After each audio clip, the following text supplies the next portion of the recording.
All right, are we ready to get started? Okay. I call this regular board meeting to order at 7:01. I see that all board members are present, and also just want to remind everybody that this meeting is being recorded. And we are on to item 2, approval of tonight's agenda. I'll make a motion. Sure, I'll make a motion to approve tonight's agenda for October 1st, 2020. Thank you. I'll second that. Thank you. Board, any discussion? Any comments from public?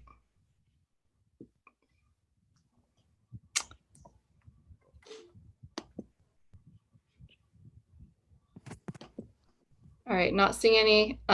All those in favor, please say aye. Aye. Aye. Aye. Chair votes aye, and with that, the motion has passed. We are now on to item 3, comments from the board and superintendent. Sorry, I always forget the order. I think we start with Nancy, correct? Yes. So I will send in my board comments about the many activities that I have done in the past 2 weeks, but I wanted to let the board know that I appreciate staff's working on our AEC presentation. We're going to be trying it out with the slide deck this Friday, and then the following Friday we do rehearsal and do our recording. And I appreciate their gift of time that they're devoting to trying to make this AEC presentation the best that it possibly can be. And with that, I'll conclude my comments. Thank you. I don't really have anything to add, so I'll skip over mine. I'm sending mine in. I think I sent them in already. I sent in my comments, but I did just want to let you guys know that I got a job and I officially started today. And yeah, I'm working for Marianne Dewan at the County Office of Education, but working on a project leading Silicon Valley Reads. And it's part-time, but honestly, it has not been part-time. I started about a week ago, even though it's officially today. And by the end of the day, like my whole neck is hurting and my arm and my hand. And I was like, okay, I understand what our teachers are going through and what everybody who's sitting at a desk all day are going through. So I have compassion and empathy at this point. So that's why I have this whole new physical setup. But I'm super excited about the job and definitely thinking about ways to work with the schools and work with you guys. I was thinking about the Lakewood Library and how hopefully I'll still be around when we do that and we can work on some neat partnerships there. So I'm excited to still work with you guys and I'm hoping that this job sticks. So yeah, just wanted to share that. Thank you, Reed. Thank you, everyone. I also will send in comments, but I just wanted to share one that I think a lot of us were actually had attended. There was a presentation from CHAC, might have been last week, but I think it was this week. Anyways, it was a really great presentation, and I just wanted to share one piece. There's lots of great stuff, but one that kind of stuck out to me. So they had said that mental health impact will be a ripple rather than a tsunami from this COVID. Sometimes other things will be more of a tsunami, but they'll be more of a ripple. And so then they kind of posed the question of what can we do to help? And then in their last slide, they kind of gave some thoughts on what could help with this idea. And they said, in the long term, perhaps questioning the amount of academic pressure. Cultivate curiosity, don't kill their love of learning. Let's not force them to be into school. And into is like in quotes, during a pandemic, can we modify our expectations for academics and balance? So just was an interesting presentation that I think a lot of the board members were at, but I just wanted to share that one piece. And then now Dr. Gallagher. Thank you. I just have two things. First is an exciting one. I want to welcome Isabel Hubes, who I saw is in the audience today. She's going to be our new board member in December. welcome Isabel. I appreciate that Nancy's already reached out to her and started a little bit of the onboarding, and Jesus and I will be meeting with her next week. Number one on the to-do list is to remember that she's joining a team. So Isabel, you're joining a team that's committed to your success. So don't feel overwhelmed, although that's natural. So that was number one on my list that I would put in today. So I look forward to talking to you next week, Isabel, and thanks for attending the meeting tonight.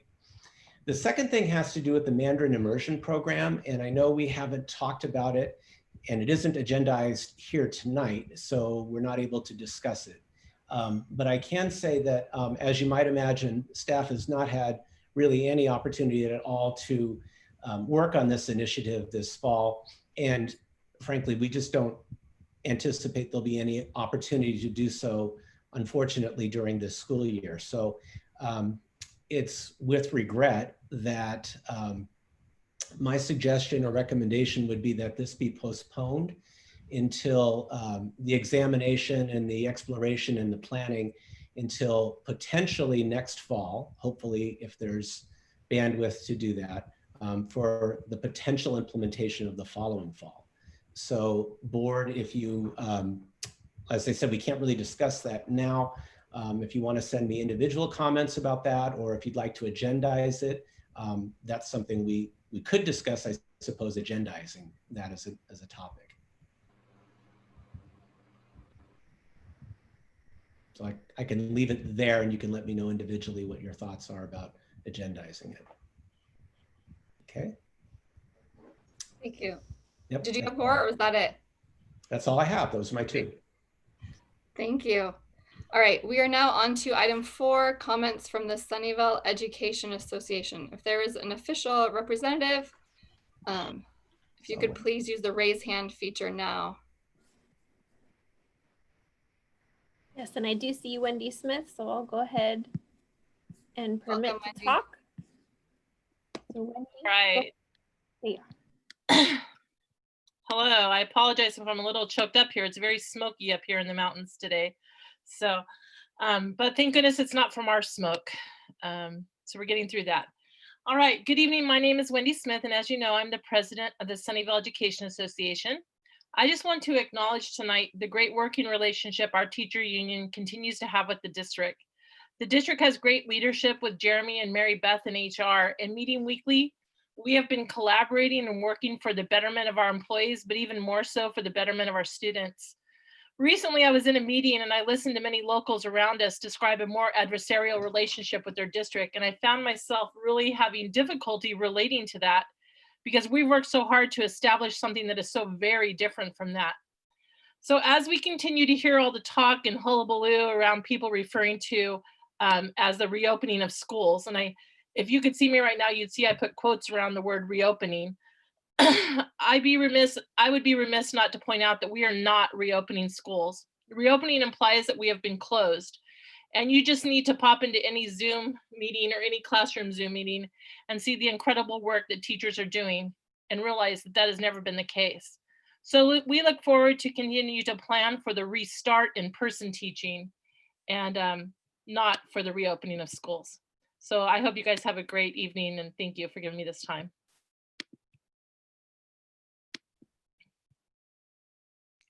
Thank you, Wendy.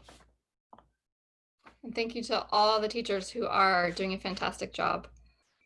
All right, we are on to item number 5, comments from the California School Employees Association. If there is an official representative, please use the raise hand feature now.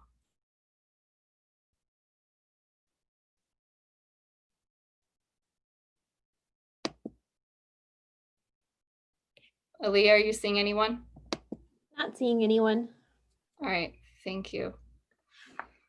All right, we are now on to item 6, comments from the public. As a reminder, this portion of the agenda provides an opportunity for members of the public to directly address the governing board on any item of interest to the public. However, provisions of the Brown Act preclude any action being taken on any item not appearing on the posted agenda.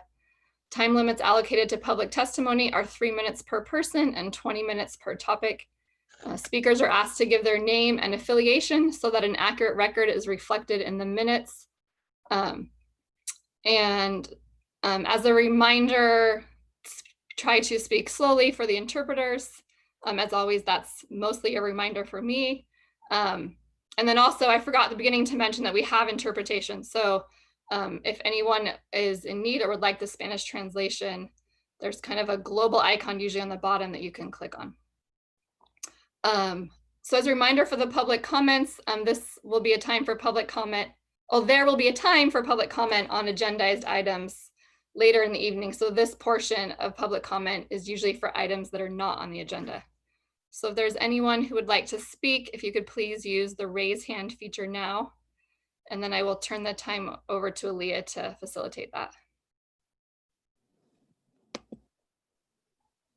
Yes, let me see 2 so far, but if you look at the bottom of your screen is usually where the raise hand feature is, or if you're not seeing it there, if you click on participants and see yourself, you can click on yourself to the right of your name to raise your hand.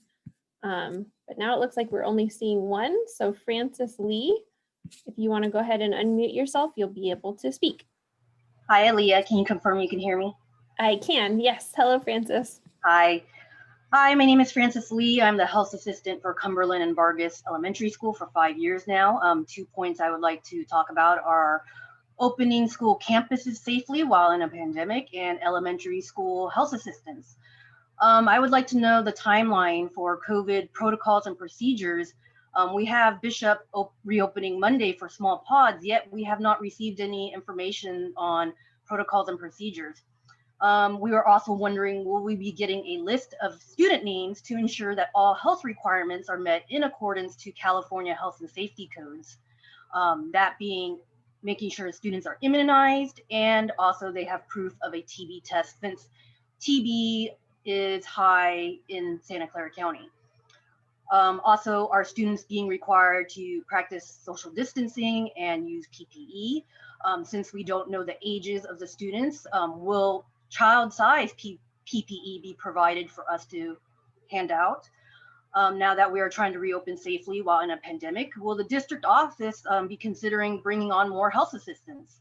Elementary schools currently do not have a health assistant every day. Days we are not there, our duties fall upon the admin. There are instances where admins are not on site and subs are provided for them, yet they are not trained in first aid, they are not trained in CPR, they are not trained in administering life-saving medications like epinephrine pens and glucagon.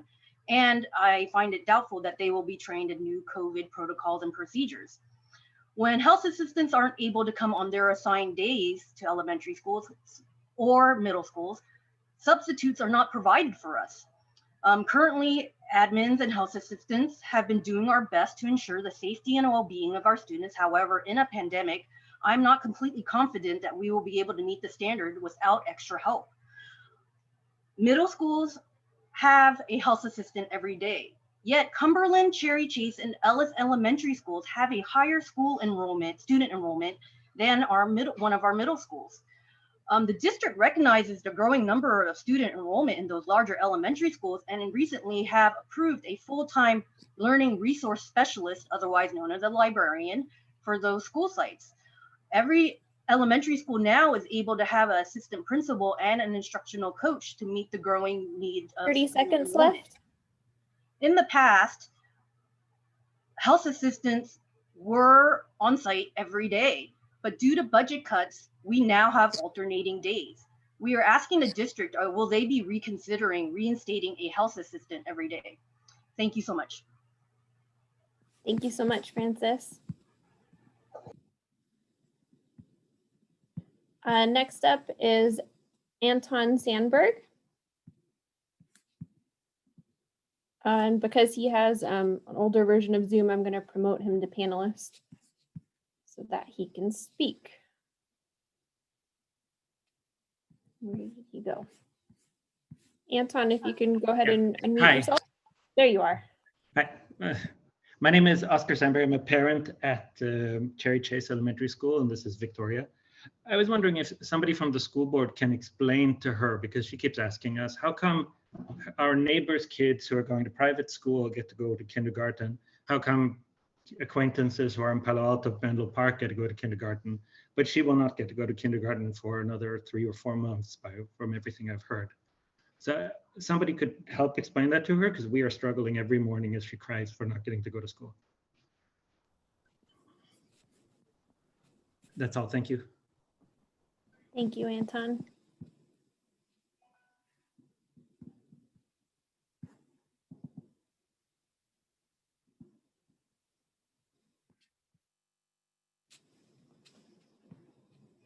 And unfortunately, hopefully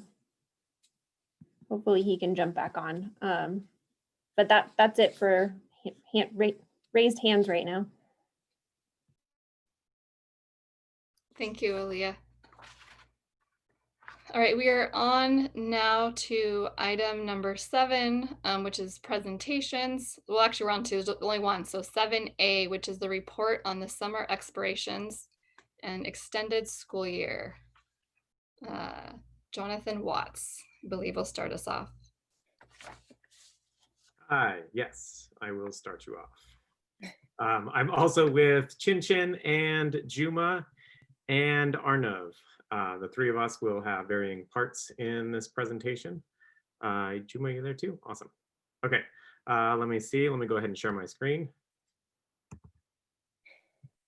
All right, so my name is Jonathan Watts, and I'm a coordinator in Ed Services at the district office. And this summer, I was overseeing the elementary and middle school summer explorations summer school. And Juma? Good evening, everyone. I'm Juma Kanungo, and I had the opportunity to co-lead our extended school year program this year.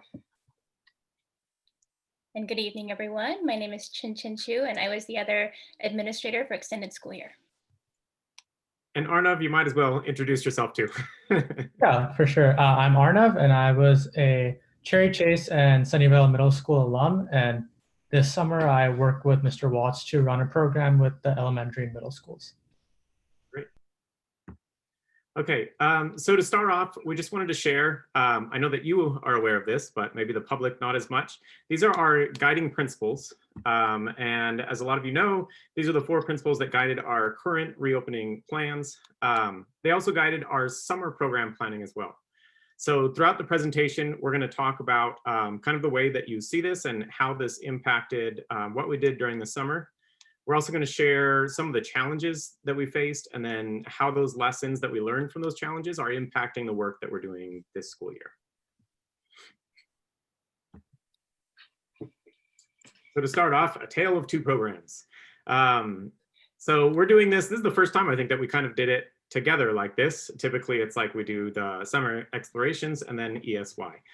Chin Chin talked a lot with me throughout the program. We had like a lot of similarities in the way that we did things, but the way that they were structured from the get-go are a little bit different. So this year, the summer explorations program, we still targeted students that were from our vulnerable populations, specifically this year, looking at students that weren't necessarily as engaged in distance learning during the spring. And I know that sounds a little funny to target students that weren't engaged in distance learning during the spring and then bring them on for distance learning during the summer. But the idea was that we were going to have longer in-person or longer virtual sessions with the teachers. So they're going to be live longer with them and their classmates.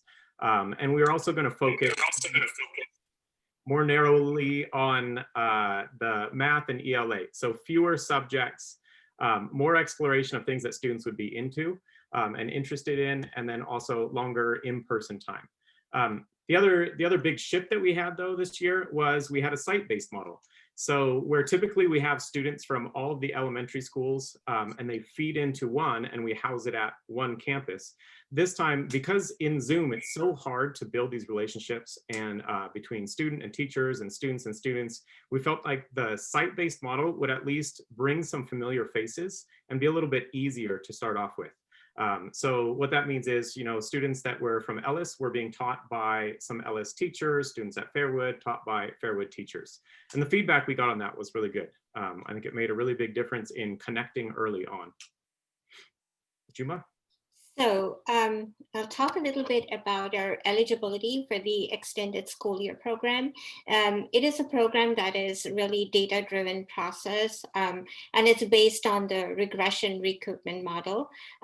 Typically, a student is recommended by his or her IEP team who demonstrate, for students who demonstrate regression after a break and do not recoup the loss of learning in an equal amount of instructional time. So the ESY program, it is designed to maintain student progress towards IEP goals and to minimize the regression of any critical skills. Chin Chin? So, these two programs are kind of different in terms of their models, but we really were trying to work toward integrating the two programs. Originally, we had planned to have both programs occur in person at the same time in the same locations. Unfortunately, COVID happened. And so with the primary consideration of safety, we went virtual. So just some quick numbers on, I would talk about the site-based model that we had and the success. So one of the successes that we had was our extremely high attendance rate. So we really did maintain those students throughout the entire program. And I think that one of the factors really was having that familiar face and having familiar students in the class. And this actually is something that we're kind of thinking about, like, how can we take what we learned here and what actually worked really well, and how can we continue that forward? Not only in a pandemic that may have forced us into exploring these new options, but how could we possibly do this in the future if that helps? And so on the ESY side, we have some numbers as well. And if you look at the numbers in terms of students who were offered ESY, we had 125 students and an acceptance rate of 74%. And when I compare this acceptance rate to last year, it's kind of the same acceptance rate, but then our attendance story is a little bit different. So of the 93 that accepted ESY, only 76% showed up this year. Compared to last year when we were in person, we had an attendance rate of about 97%. So it's a little bit different in terms of the story for us, with our students with really significant needs. Having that live in-person instruction is so important, and it's a lot harder to do virtually. And I'll be talking a little bit more about that as we go on through the presentation. So leading up to summer school, we always have some sort of professional development that we do. This year, it was pretty essential. It was, I think, more important than ever, because even though they had the experience in the spring, they were going to be on Zoom longer. We were really looking to use summer school as really a testing ground for this school year. So we wanted to see small group instruction. We wanted to see how we could do that in Zoom. And how could we use and leverage these different learning applications that we're focused on. And I have it bolded there, using technology to promote equity of student voice. So one of the big things that was woven throughout all of these professional development is, how do we get students to be able to express themselves in their learning, especially in this virtual setting? So, if you've been on any Zoom calls, it's not very easy to have, like, in the classroom, to replicate some of the great strategies we have for promoting student voice. Some students that may not speak up a lot, there's partner shares, there's ways that we can have them in small groups, share with each other. I can go and I can monitor those groups, and I can provide feedback, I can listen to them, and we can have everyone talking at the same time.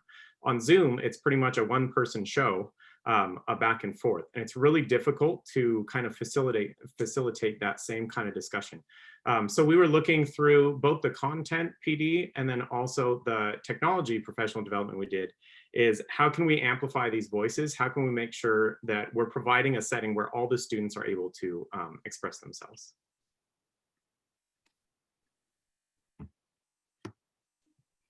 So really, for the extended school year program, figuring out how to reach and teach, just what Jonathan talked about, particularly with our students with specialized needs in a virtual format, it has been a Herculean task for our teachers.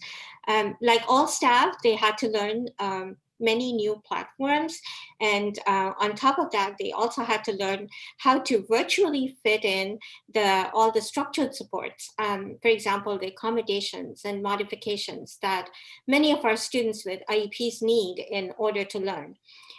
With this in mind, we provided all of our ESY staff with training and tools that they would need to create the engaging and accessible and meaningful instructional opportunities for our students. We also focused on including our paraeducators, so crucial, so they could be better equipped to support the virtual learning than they were able to in the spring. So in terms of the feedback for the PD that was provided during the extended school year, there was a lot of appreciation, especially from our paras. I remember one para commenting that it changed her entire outlook on what was possible in the virtual setting, and more than one para educator asked for continued training. So we've been really trying to do that and make a conscious effort to extend training to them as well, in addition to teachers and all our other staff. Before school started this year, we had 2 sessions, and even though they were off, we had 80 paraeducators sign up for those sessions and attend. So it just really speaks to how much they want to learn to be able to support their students in this setting. And we're really trying to continue that effort by providing paras bi-monthly trainings as well. So as I kind of mentioned before, we typically use summer school as a testing ground for different applications, different instructional strategies. And this year, it was pretty important to really focus on like our systems, how are we reaching out to families, and how can we make this go well in the next year? And we learned quite a bit. So one of the biggest things I think that we learned out of this was that communication and outreach with families, we need to be organized with it. We need up-to-date information. And we did, in reaction to what I saw during the summer, the lack of, like, we didn't have necessarily the most up-to-date emails in our systems for parents, or we may have had emails in there that they had, but maybe they didn't check it. Or we had old emails or phone numbers from other things. And so while we relied during the normal school year, I don't think we realized how much we do rely on physically, like, handing papers to students and having those go home. We think that we have a lot of systems for communication, but I think really missing that physical, giving them something, or meeting them in elementary school, meeting when the family comes to your classroom door, those, without that, you really rely on email and phone. And we found right away that there was a need for this. So we added some additional people that were already working during the summer. Chin Chin and I talked frequently about, what is your organizational method? How are we reaching out to families? How frequently? How are you targeting the ones that we need to reach out to?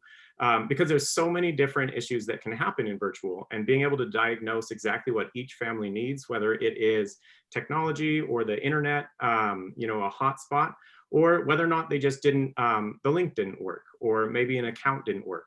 And you can't always rely on them reaching out to you. So we had to actively set up systems. So for like the first week, Chin Chin and I, and then also we had Ron helping me out, we were making calls to the families from the district office. And then we set up a protocol where the teachers were also following up with these families. So that was huge, really thinking through, like, what systems do we have, who's communicating, same with interpretation. So finding someone that can interpret all of our materials and our phone calls, because it's a little bit harder when you can't just pop in, into the office and find someone and say, hey, I have a call at 3. You have to schedule this. You have to go out of your way to make sure that you're actually, scheduling everything and everyone's getting their needs. The other thing that this was a huge testing ground for was the small group instruction and one-to-one interactions. And that's using the breakout rooms in Zoom. So while in spring we had some experience with that, that was something that we knew we were going to do moving forward and that we need to do in order to meet the students' needs. So that was pretty huge, and we learned a lot from that. And I can see that work continuing now, and we're still working on improving these things. It's tough. If you've ever tried to make breakout rooms in a Zoom session, it can be a bit overwhelming. Yeah. So I think with the extended school year perspective, like I also want to speak a little bit about the small group instruction and one-to-one instruction, because we used ESY as a testing ground for all of these things as well. But one of our primary goals was really to increase the amount of meaningful live instruction our students with special needs were receiving. And the whole group live instruction wasn't really doing it for them. So we really focused on asking our teachers to do more live sessions that were more small group oriented, more one-to-one with just teacher and student, and also more one-to-one with teacher, student, and parent. So there was a lot of like partnership with parents and teachers in terms of coaching and helping parents support their students to attend classes. And the feedback was that a lot of parents and teachers found that these were far more effective in terms of meeting the needs of our students. And a lot of parents actually requested additional one-to-one sessions. So definitely something, like Jonathan said, that we're trying to incorporate more this year so that we can reach more of our students. So then moving on to some highlights, we talked about, August being our testing ground for both of our programs to see like, could we do a little bit better than we did in the spring? And one of the highlights is that I think the feedback said that we did do better. We're still trying to make progress and cross that bridge now, but thankfully we did improve. So here are just some of the quotes that we collected from both parents and staff of both programs to kind of highlight that. Then another highlight that I wanted to share, and one of the really neat things I think about summer school is the excitement from the teachers about they have this flexibility. So while we're focusing on ELA and math, we don't have the typical drive to have these assessments. We don't have state assessments. And we really wanted to try and get students engaged and see what can we do to make this a really exciting experience for them. So they have flexibility with how they teach different things and work off of student interests. So one project that I wanted to highlight was Katie Giles. She's a teacher at Juntos. She was doing a 3rd and 4th grade. And they did a whole project on student activism, which I thought was so neat. So they studied biographies of different activists, and then she talked to them about what is an area in your community that you want to improve. And then she talked about the different ways that you can do that. And so some of the different creations from students included petitions, letters, community service, a one-person protest. And although you can't see it too well, the screenshot there is a letter to the mayor. So one of the students wrote a letter to the mayor talking to him, and it says, we should not go to school this year because the COVID-19, because a lot of people like teachers and students may get COVID-19. So really teaching them to, stand up for what they believe and find different productive ways to share that. And then Arnav is going to highlight another partnership that we had. Yeah, for sure. So as mentioned previously, my name is Arnav. I'm currently a junior at Homestead High School, but I'm an SCSD alum. I went to Cherry Chase and Sunnyvale Middle School. And the reason why I'm presenting here today is I created a nonprofit called Remote TA, which actually worked with the SCSD during the summer. So a little bit of background, Remote TA is a website which connects elementary school and middle school teachers with high school students. So in essence, teachers can post online projects to our website, and our skilled student teacher assistants can sign up for the project. Then a teacher can view all of the students who have signed up to work on their project. They can match with the student who they feel best has the skills to complete their project, and the student and teacher communicate over email to bring the project to completion. And we didn't really want to jump directly into partnering with lots of schools initially. We wanted to do a very isolated beta test. So I reached out to Mr. Watts during the summer, and we were able to test out Remote TA with tons of the summer school teachers, which he was just mentioning. And I think the best way to describe the impact would just be an example. So we had a teacher from Cherry Chase Elementary School. She needed a 40-slide presentation for her kids where she would have an image, a picture of a California state symbol, and when you click the image, it takes them to a link to learn more. So creating 40 really engaging slides would have taken the teacher about 4 to 5 hours, but she posted the project to Remote TA. She matched with one of our TAs who specializes with PowerPoints, and we were able to take care of it for her. And the TA got volunteer hours, and the teacher got their project completed and was able to save a little bit of time. And so that really just enumerates the impact which we had. And now after talking to Ms. Ahuja and Mr. Watts, we are beyond excited to perhaps share this tool with all schools in the SCSD during the school year. And we really do hope that our tool is going to help ease the burden placed on teachers due to distance learning. And it's been beyond rewarding to see the impact that Remote TA has been able to have. And we're really looking forward to seeing where the future is going to go. And just special shout out to Mr. Watts and Ms. Ahuja for helping me during this. Definitely would not have been possible without them. Thanks, Arnav. Yeah, it was really neat. During the summer, I had a teacher afterwards, and Arnav's been working with he still is communicating with some of those teachers that he met during the summer, and they have other ongoing projects. One that was shared to me, and I also saw it in some of the feedback, and that's actually the way that I found out this project was going, was in the student feedback. When asked what was one of your most exciting experiences during summer school, one of them was referencing a digital escape room. And so I had to follow up with the teachers to figure out who did a digital escape room, because that sounded really fun. And it turned out that this was a partnership with Remote TA, and they had created this digital escape room. So that was pretty cool. So I'm really excited to continue that partnership. Yeah. So that is so awesome. And I don't know if this is like we can definitely not, I'm just going to take this opportunity to share a little bit of highlights. It's for our ESY program.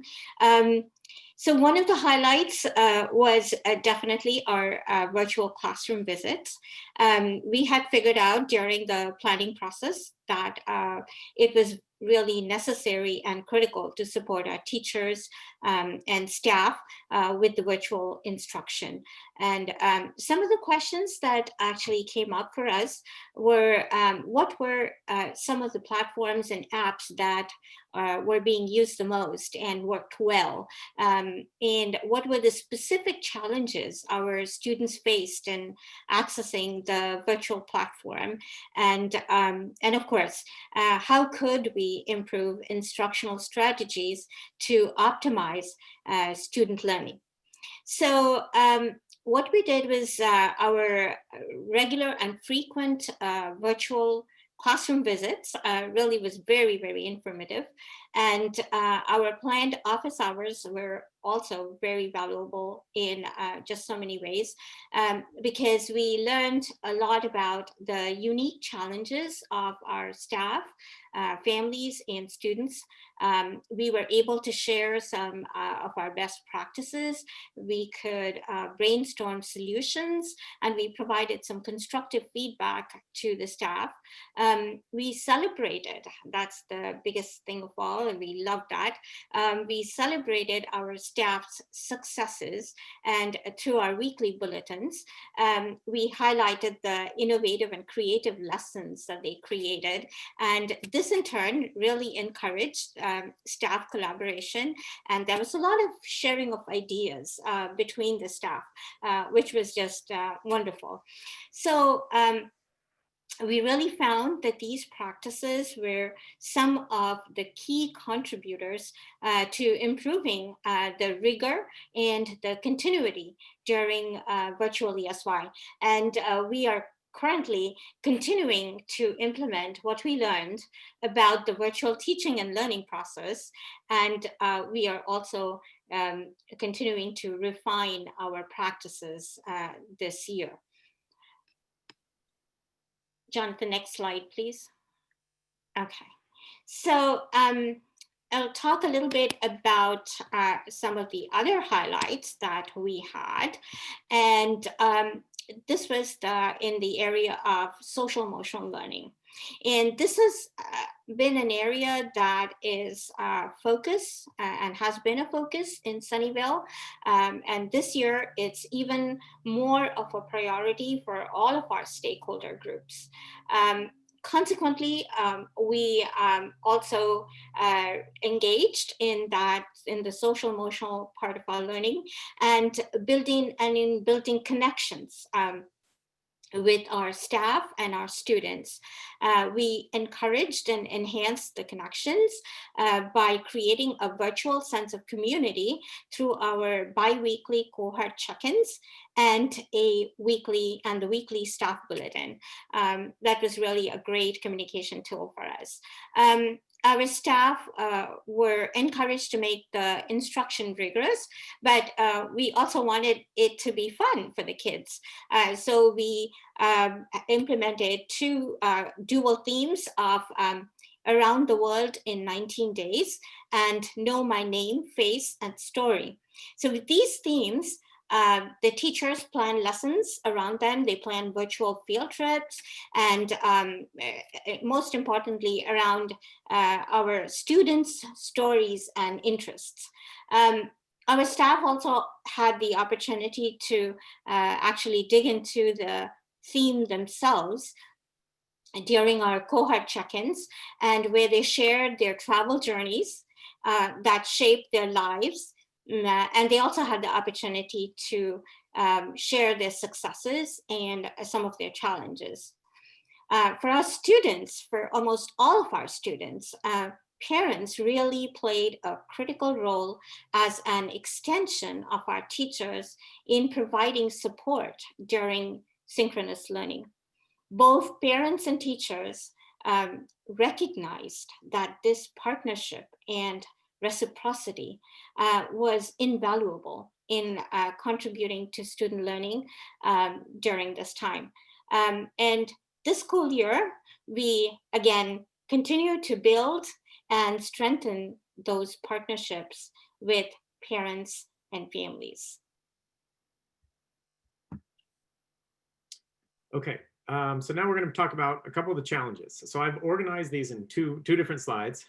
This one is about the live engagement challenges that we had. And so some of these challenges I'm going to talk about how we address. Some of them are ongoing, especially when it comes to the technology.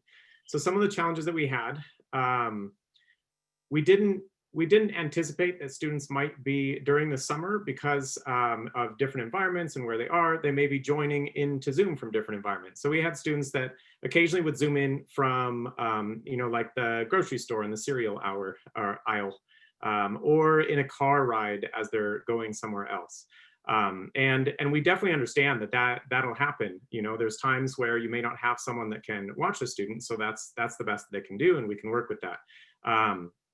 But I think just kind of the way that we've addressed that a little bit is really talking about the importance of when you are attending school, what is the best environment that we can make for them, and how can we kind of work and adapt. So if you do need to do something like that, even just turning off the camera, little tips and tricks so that it's not distracting for other students or for that student themselves. Another thing that we had was the cameras in Zoom. So occasionally we would come, and some of you might have seen that when we went into primarily the middle school courses. So a lot of the students might have their cameras off. And while we definitely understand, again, that there's different situations where that's appropriate, it's hard for a teacher to get to know the students, and for the students to build relationships with each other if they're not able to see each other. And we learned from that experience, and this year just talked really early on about, we had Zoom norms district-wide, but also focusing on what are the benefits? Why is it that we want those cameras on? When possible, have them on so that you can see your classmates, because in this time where everyone's so isolated, it's really hard to be in a meeting where you just see all of these black squares and you're not able to see each other's faces. So that made a big difference, just starting out the year, talking with families about this benefit of being able to see each other while we are kind of isolated. We also didn't have, during summer school, we didn't do a materials drop-off. While there were a lot of teachers that individually went house to house and dropped off materials or mailed things out, I think we even had one teacher that was teaching from, I think, San Diego, and managed to mail packets to each one of her students, which was amazing. But we didn't have a set schedule for this. We didn't anticipate that during the short weeks of summer that we would need that. So that was a huge learning opportunity for us. And we realized that it is so important that even if you're doing so many things virtually, we need to have regular material distribution, even of simple supplies, paper, pencils, whiteboards, markers. It makes a huge, huge difference.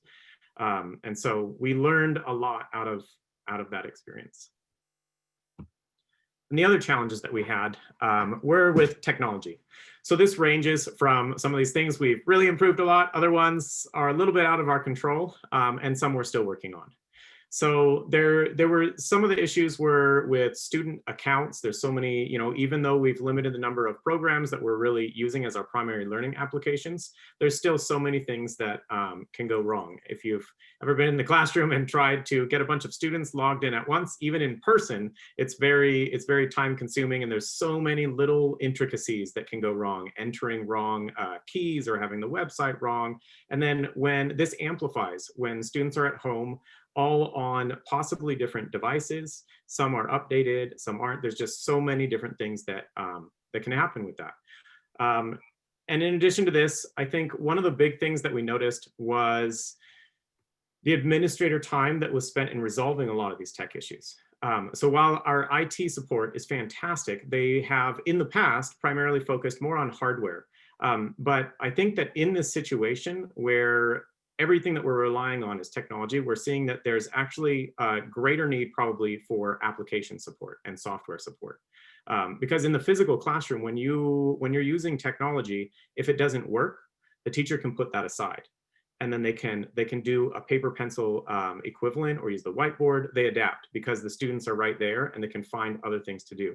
But in this virtual environment, if technology goes wrong, if something doesn't happen, I mean, that's what you had planned. And it's hard to plan a backup. And even the backup is still relying on technology. So it really amplified that software and these applications, we need support with this. So one thing that has actually really recently happened, I think within maybe the past week, and I want to give a little shout out to Rob Smiley. So he's really taken ownership of helping out with these issues and really streamlining the approach to be able to get the need that get the help that teachers need in the moment. So one of the things that happens is in the middle of your class, if something goes wrong, you can't stop the entire class to help on one tech issue. But also at the same time, previously we didn't have a streamlined approach for who to reach out to. So whether or not it was a hardware or software issue, we discussed this and Rob really was on board with saying, the teacher shouldn't have to decide, is this hardware, is this software, is it an account? It's not their job to troubleshoot those things. So now he has one email group that teachers reach out to, and then his tech team is really the first line of defense. So they can filter that out. So that way the teacher in the moment doesn't have to think, who do I need to send this to get this fixed? They just send it out. IT will take that and then redistribute as needed to the other parties. Yeah, Reed. That's a good question. So how quick is that process? Can things get fixed, within 5 minutes, or are they kind of standing by during the school day? How does that work? A lot of the things can. So a lot of the things I'd say like with Zoom and the core applications, a lot of these can be fixed pretty quick, especially if it's some sort of an account issue or something that they can troubleshoot and just add them on the back end.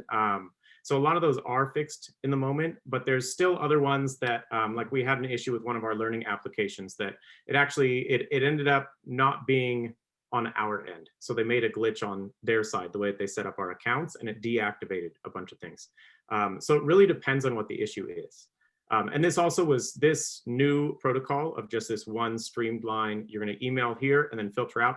I think we implemented this like last week. It was very soon. So stay tuned and we'll see how well this is working out. But I was really glad to see that he just really took ownership of that. And I'm really hoping that this will start to make a difference. Okay, so we definitely had our share of tech challenges with ESY too, but we also had some unique challenges specific to the extended school year program. So Joomla talked earlier about how students qualify on the basis of demonstrated regression on their IEP goals. So really the focus of ESY is to help our students prevent regression, or like at least maintain, if not make progress on their goals. Unfortunately, with the virtual model this year, we had a hard time doing that. 41% of our goals couldn't be run in the virtual setting. And that was because the goals were written specifically for a school-based context or something that was more in person.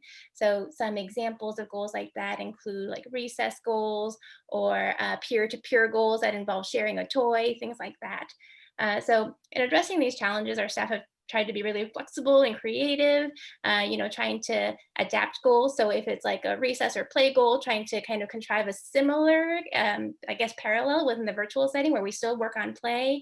If it's a peer-to-peer thing, but there are no other students available, or it's difficult to contrive that interaction online, trying to do that with an adult, but it's still not the same thing. So we are trying to adapt to the extent possible, but there are still some goals that are very hard to do online. So we're just making sure that we're documenting that within our IEPs going forward. And then we have one additional challenge for our students with special needs. So, and this is not a challenge that, you know, we're alone in, I think. A lot of districts are facing that challenge of how do we really support our students with special needs in an equitable manner in this virtual medium, right? So to speak to that, there's a graph here, and it's just from a parent survey that we had at the end of the extended school year. We asked parents, like, what was your like primary challenge this summer? And like 75% of them said that their primary challenge was their child's ability to be able to attend independently. A lot of our students, and this is like students with and without special needs, but particularly those with special needs, have a hard time attending to a screen, staying on task, regulating themselves to do that. And it's actually more pronounced with our students with significant needs.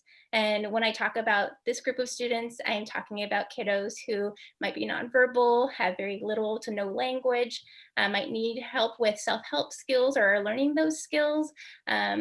I might have, like, you know, a lot of issues with sensory or behavioral regulation. So those were the students who had the most difficulty accessing. Those are the students who had need the most support in terms of having a person physically there in person to help them access learning. And so I have some data here that just shows that impact for those students. So of the 22 kiddos who were no-shows, who had agreed to come to ESY but didn't show up, 50% of them fell in this group of kids with really significant needs. And when we look at the classes that those kids were in, so this is a sample of 5 of those classes, our attendance rates for those live sessions, those live group sessions, were really low for those kids, you know, because they need a parent next to them. It's not like a, you know, it would be nice. It's like a parent had to be there, or that student just didn't log on, or even if they logged on, they were kind of like all over the place and not really here engaging. And we also saw a similar pattern with our preschoolers. It kind of didn't matter as much how severe their needs were. It was more like, you know, that combination of just being that young and having special needs, their parents needed to be there as well to really help them access.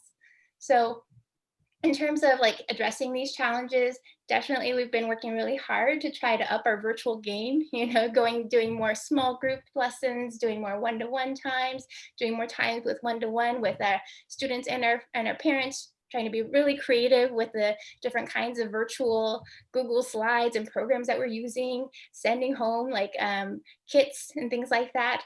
But it's becoming pretty clear that, you know, no matter how we improve on this, there's still a subset of our students that we're just not reaching. And so we really are trying to figure out, like, how do we bring these kiddos back earlier? So that's kind of where we are with that right now. Jinjin, I have a question. Is that class 4, is class 4 the class that was at Cumberland that had been together for a long time? No, that wasn't that class. That class doesn't, yeah, that's not represented within this group. Okay. Okay. So I think we've all heard, and you've heard about primarily throughout what we learned during the summer. And throughout this period, you know, we learned so much, particularly in terms of what worked well, some of the areas that needed improvement that we could improve upon, finding some creative solutions to the problems that we were facing, and of course the challenges, the barriers to teaching and learning on a virtual platform.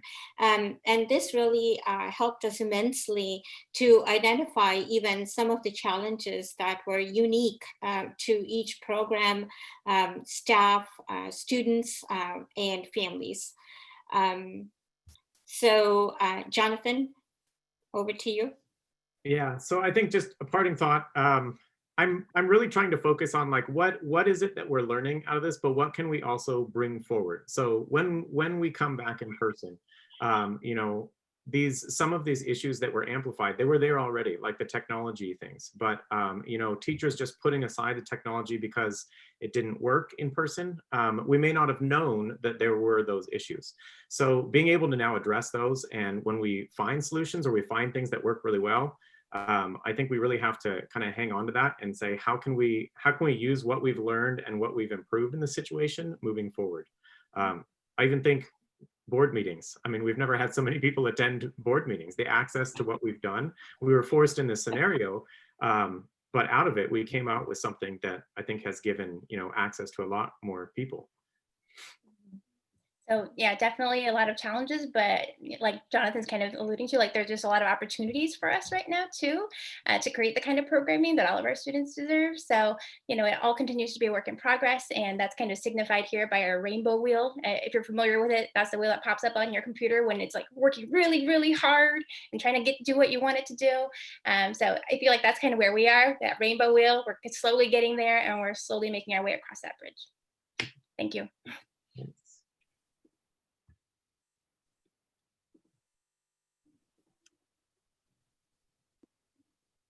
Thank you so much for that presentation. Do we have any comments from the public on this presentation? If there are any, please use the raise hand feature. And then after that, we'll have board questions and comments.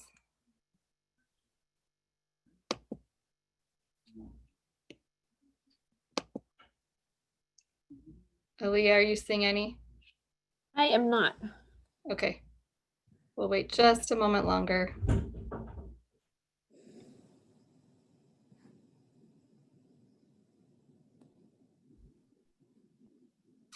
Okay, I'm still not seeing it. All right, so we'll now move to board questions and comments. Just kind of before, I just want to just share that I really love, well, thank you for all the work you guys did, but I really loved hearing about some of the challenges and then kind of the lessons learned from that, right? And some of the challenges are still challenges, right? But I just, it was great to kind of hear that and hear your guys' process working through those things. Reed, I think I saw a hand, yeah? Yeah, I just wanted to say that was a great presentation, just so much good information. And I love the way you divided it up and it flowed, even though we're talking about very different programs and different things happening. So I just want to give kudos to all you guys on that. One question I'm wondering is, in terms of taking what you learned this summer and applying it to this year, what are some of maybe the biggest takeaways and how are those teachers getting the benefit? Is it through PD or Jonathan, are you coaching people? I mean, how are the teachers getting the benefit now of what you learned? So in some of our meetings, I think with principals earlier in the year, I discussed a lot of these different challenges and also with the teams that were planning for our reopening. So the communication challenges, we had planned that the parent, I don't remember what we called it, but the family parent tech night, kind of in reaction to this, because we did realize that there needs to be more, like one of my pushes with that was really like, please create email addresses and check them regularly and make sure that your school site has them. This is so important. We also continued, so now we have a few teachers running, remember in spring I was doing those office hours every day for teachers, the tech office hours. So now we have a group of teachers. We have Alicia and Rachel and Melissa, who's a classroom teacher and two instructional coaches. They're leading office hours on Tuesday and Thursday. So now we have twice a week office hours because that proved to be really helpful last year. So we continued that. We also started the website for families, which I just added actually some today. So if you're middle school parents listening, I put a whole parent portal section on there. So, and we have had some parents that are actually filling out the form too, which is great, requesting new videos. So I had a couple that had asked about how can I check grades on parent portal? How can I get in at my middle school level, and see what assignments are being turned in or maybe what they're not turning in. So in response to that, we created a whole bunch of videos and that's on there. And same for teachers. So we have the same thing on a teacher side where we can put those resources in an organized fashion. And then again, a little request for them. So some of it is still kind of ongoing. As the needs come up, we're still working on improving these things. I guess I can speak to the extended school year side a little bit, just in terms of some of the biggest lessons that we learned.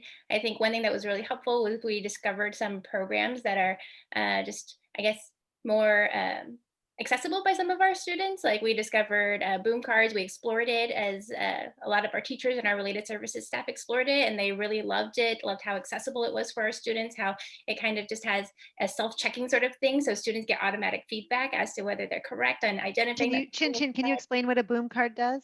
Yeah, it's like They're like, it's an online program where it's like very clearly set up where, like, let's say you're supposed to identify like a letter. It just pops up the letter and you like kind of like say it's a matching task. You drag the matching letter over there and it goes ding if you're right, and it's like try again if it's not. So there's like an automatic feedback loop. There's animation, there's sound, and so that was something that was really a huge hit among our staff and our students. And so we really tried to get that into the hands of our staff this year, and got like accounts for like all of our teachers and our related service providers who are serving those students with really significant needs.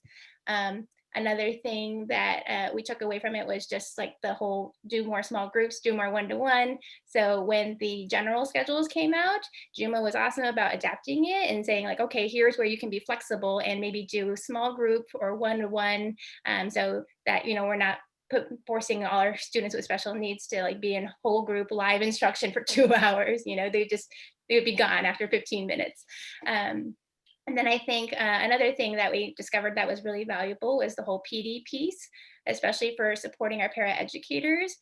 You know, in the spring, I think they were fulfilling some different roles than they might typically fulfill, you know, because, you know, our teachers were trying to get on board with like, okay, how do I even do this technology thing? How do I deliver instruction? Never mind considering like, how do I get my para to help me support this, right?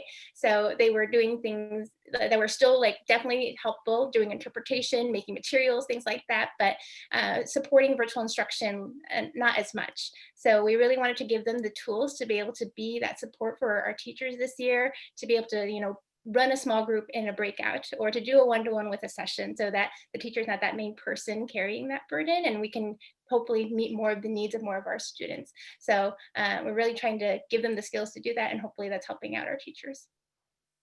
And I just want to piggyback off what Chin Chin commented, and particularly in the area of the boom carts, the success of the boom carts, so which led to our particularly a preschool group to have a library of sorts for different kinds of lessons. So this can be shared with the teachers between themselves. And if anyone develops a new lesson with Google Slides and boom carts, then you know, it is shared so that we don't have to duplicate effort, and it saves the teachers a lot of time. And then it's also very, because it's very interactive.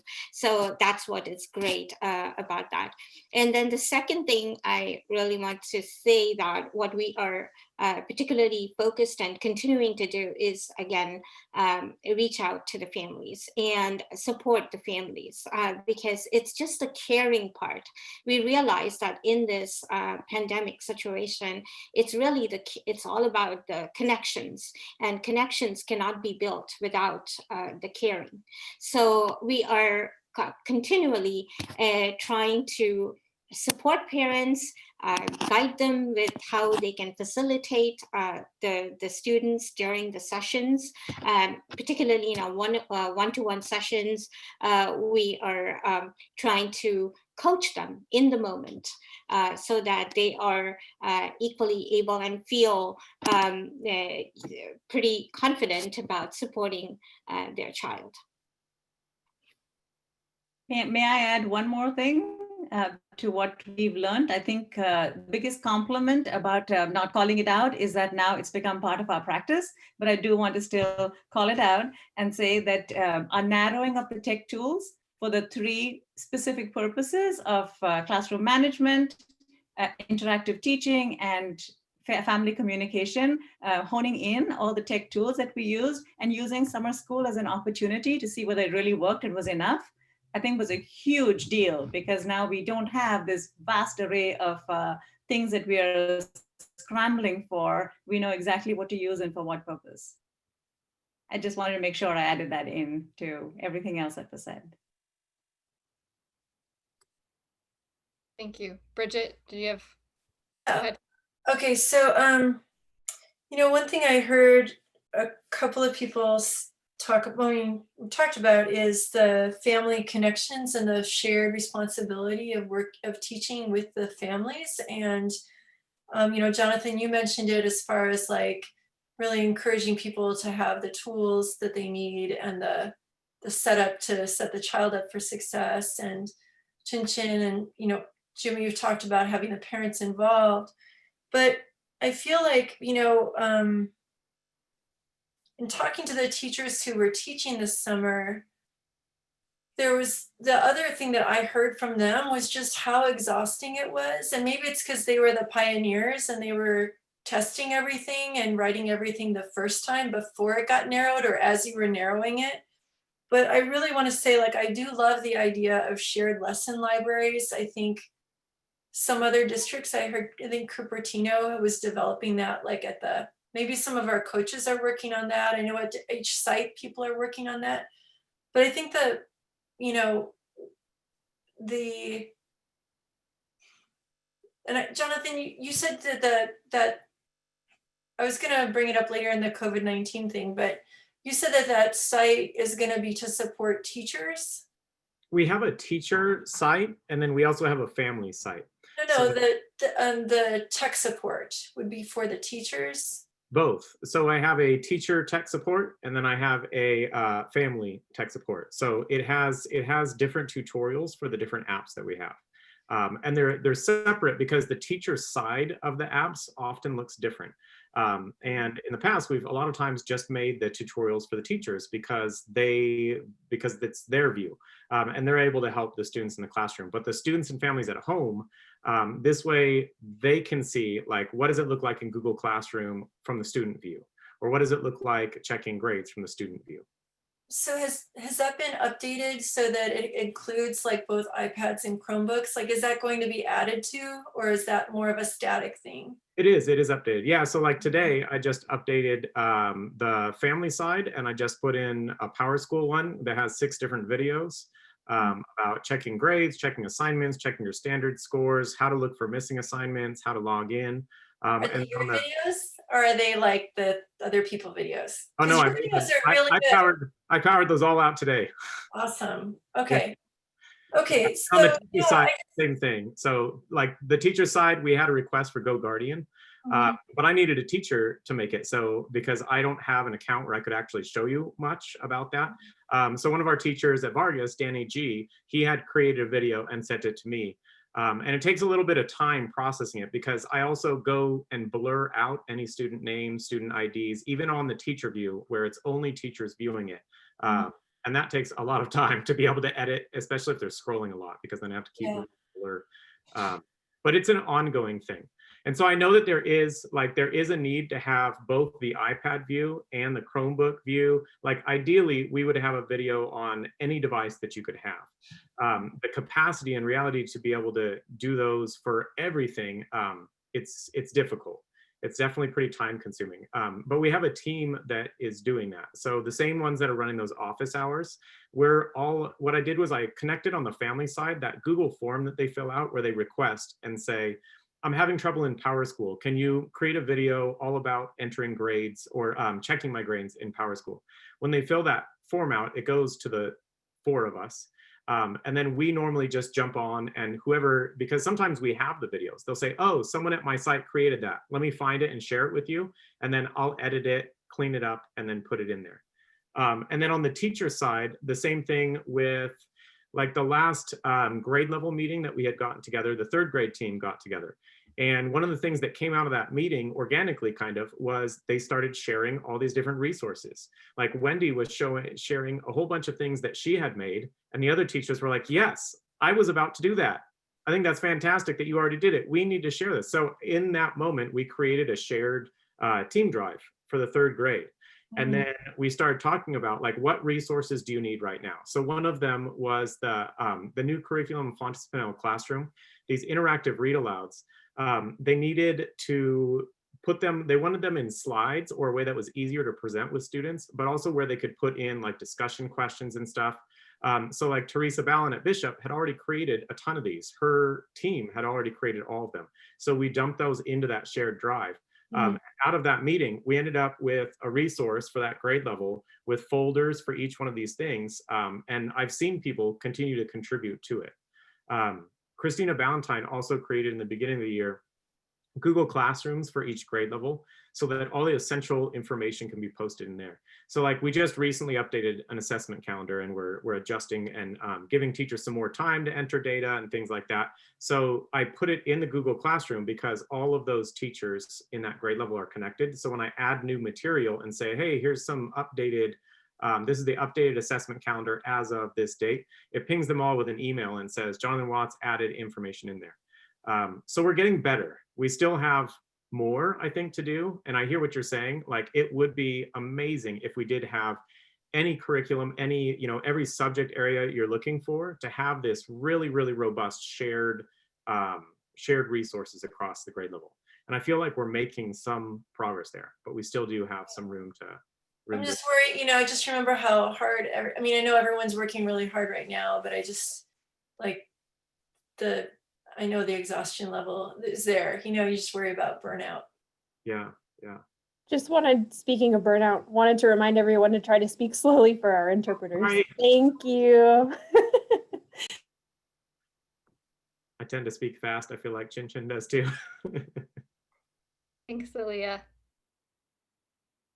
I will say this for the parent piece, that the engagement that we have been seeing, particularly in preschool, that I was in a virtual classroom this morning, in a preschool classroom, and the teacher had 100% attendance, and each one of those little kids had their parents with them, and they stayed engaged for a period of 1 whole hour, which was just amazing.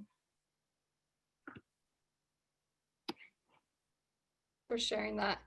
Board, is there any other questions or comments before we move on? Looks like we're good. I had, sorry, my notes are kind of all over here. So I'm just, I love the question that you guys asked, and you kind of touched on it. The question was, how can we provide a setting where all students are heard? That was on your page, I think, kind of about equity and things. And I love that question, which you guys talked about a little bit, but I'd love to hear a little bit more, if you had other thoughts of kind of how, maybe lessons learned from summer school that can transition to now, of how we can help provide that setting where all students are heard. I think some of the tools that we found, like, it's finding the right tool that's easy enough for the teacher to use, easy enough, like device agnostic. So no matter if they're on a PC or an iPad or a Chromebook, they're able to easily access it and then work with it. So like, for example, I'd say like Flipgrid is a really good tool for that. So Flipgrid is something where you can, just in a pinch, you can click a link and then there's just a big plus button. So it's like a very easy to use format. You can create a short video. It also allows you to respond to each other. So, you know, right now, if I were to take the time and I wanted to hear, let's say I pose a question and I wanted every single one of you, I want to eventually hear all your voices. I want to know what you all have to say in answer to that question. I could either ask individually, or I could have you write something, or I could put you on like Flipgrid or another site where in the same amount of time it takes one person to say, you know, the answer to a question, I have the entire class creating that. So using tools and finding ways, but intentionally using them in lessons. So it's like a constant, you know, you have to be reminding yourself who hasn't talked, who has talked. And actually at that 3rd grade meeting that we had in the staff development day, that was one thing that was shared. It was pretty neat, but teachers are already naturally doing this. They have like clipboards on the side. Or I think someone else found a tech tool that they had shared where they're marking off throughout the session who has spoken and who hasn't spoken. And they make sure to find ways to talk with those students or find ways to you know, interact at least in some way with them. And that was really powerful. Like when I heard them say that, it was like, yeah, that does make sense. Because how do you know, in sometimes your class, if you have a larger class and depending on your device, you may have like 2 screens that you have to pan through to see all your students.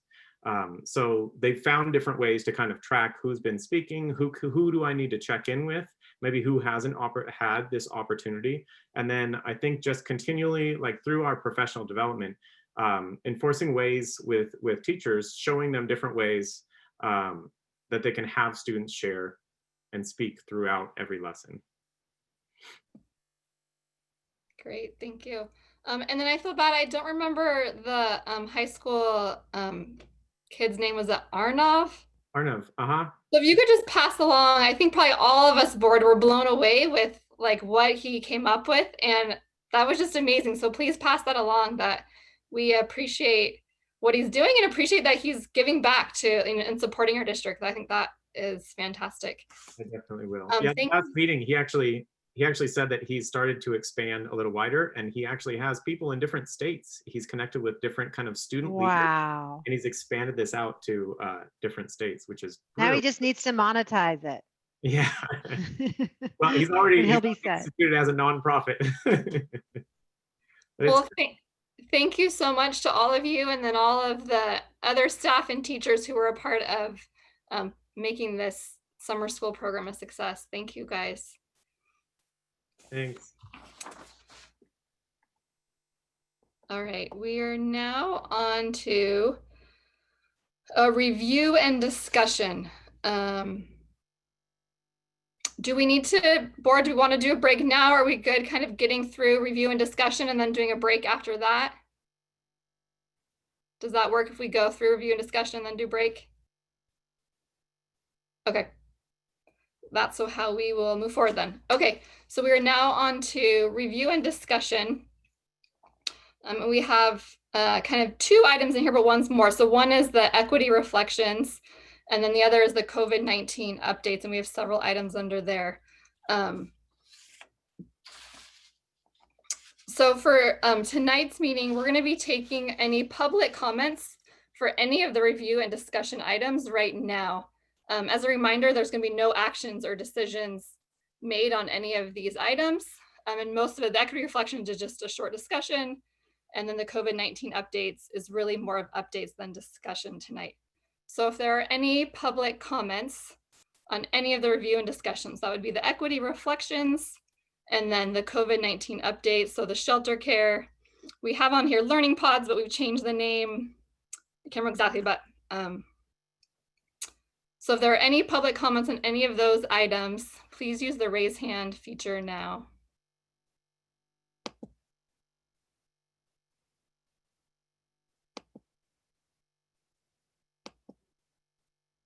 And I will turn it over to Aaliyah for our public comment. Thanks, Aaliyah.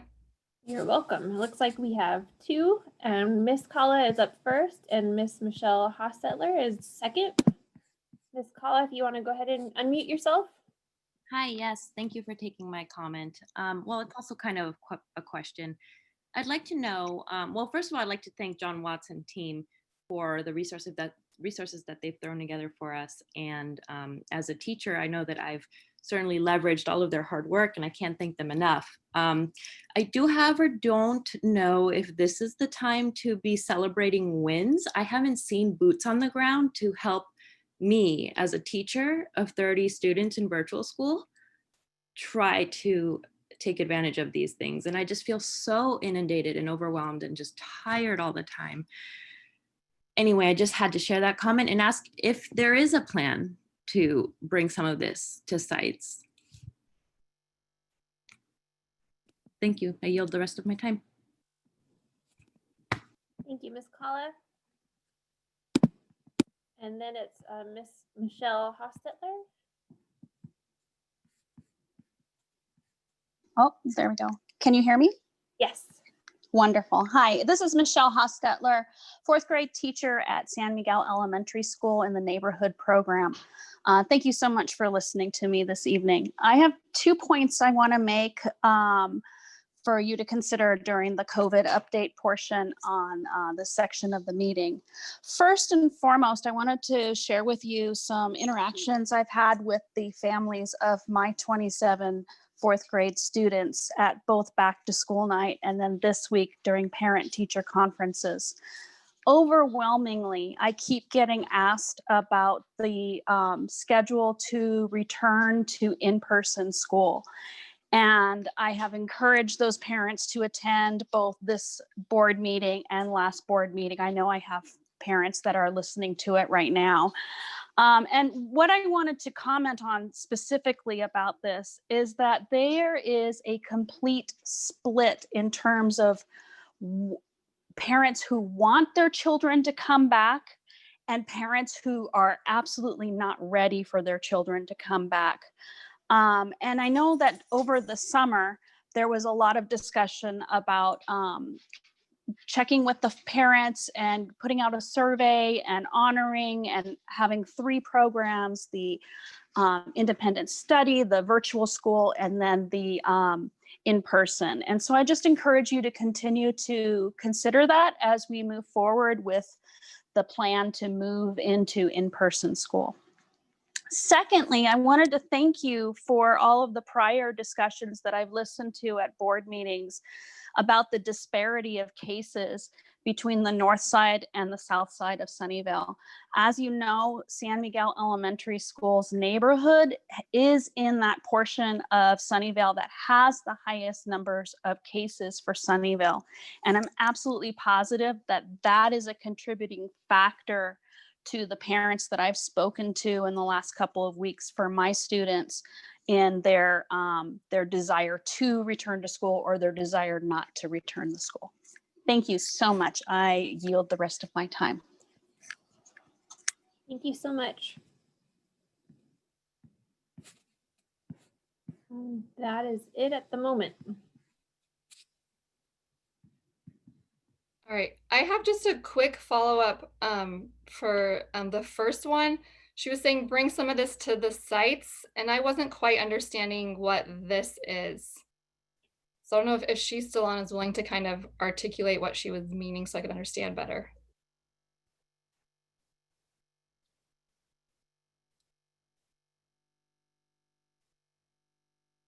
I think she was, I understood it. Oh, it looks like she's coming. Miss Kala, I didn't know if you were still there.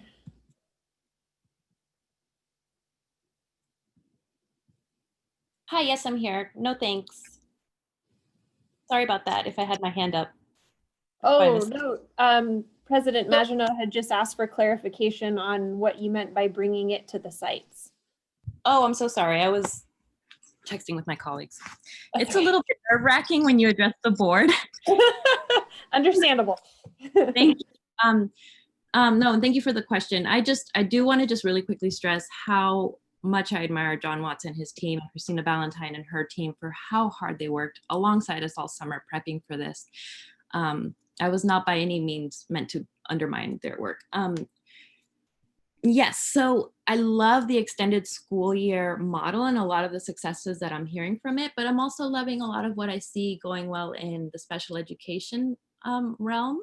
So it'd just be really cool if we kind of rethought our priorities as to student, what was the phrasing that they used? Student attendance and their consistent rate of accessing schooling. If we had more, like, you know, a smaller student to teacher ratio, perhaps like they do in special education, that might be something we consider doing. Or if we had like one centralized kaboom that like maybe developed by grade level teams that was specific to the grade level or age group, you know, just to take a little bit of the burden off teachers. I'm literally just throwing ideas out there as they pop into my mind, but I admire a lot of the work that my colleagues do so much. And I, as like one single individual, cannot innovate every single day and reflect every single day and email my parents every time there's an issue, which it right now is seeming like is every day. And also I am a probationary teacher. So there's, you know, a lot of other responsibilities on my plate, which has nothing to do with this comment. I believe, did that answer your question? Yes, thank you. Okay. Thank you. Thank you so much. Okay. Thank you for the comments. So we will now move to the review and discussion items. So the first one is the equity reflections. And I will turn the time over to Bridget, who is leading the discussion tonight. Thanks, Bridget. Sure. So I don't know if we want to put the agenda item on the screen, but is there a way to do that? Like well, actually, never mind. What I wanted to do is I recommended reading an article for the board that was about this book called, oh, it's coming up. Oh, maybe I should turn down my background. I'm not doing a great job right now, sorry. Okay, so it's called White Fragility, and it's by Robin DiAngelo. And the reason why I chose this book was because we have been going on an equity journey. I mean, I know the board and the district has been doing equity work for a long time. When I came on the board 2 years ago, I was digging deep and asking a lot of questions about our data and some of the inequalities that in terms of test score performance and looking at schedules. And I had lots of questions about, issues that I was noticing across the district. And people were very, I was very impressed with how all these issues were being addressed by individual principals and teams. And then last year, Nancy Newkirk and I had an opportunity to work on the equity network with CSBA.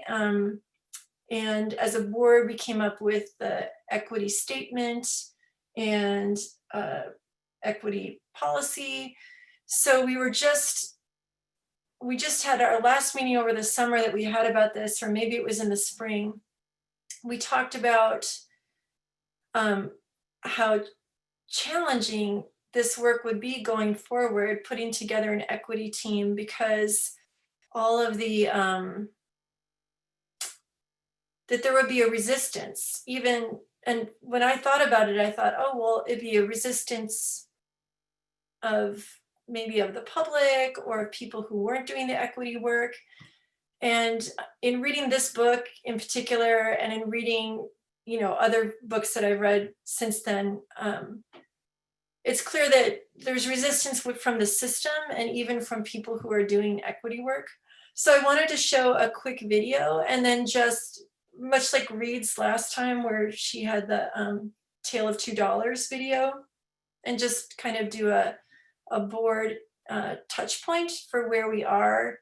When I talked to Nancy about this earlier, sort of where we are on our journey. So it's the question that I asked for the board is very open-ended. It could be how you react to it personally, or what it makes you think of for us as a board or as a district. But I just thought the concept of looking at a system of racism and a system of just as a structure versus individual acts. I don't know. I thought it was an interesting thing for us to discuss for our own why. Okay, I apologize. So Jesus, were you going to be able to share the video, or did you want me to try to share my screen?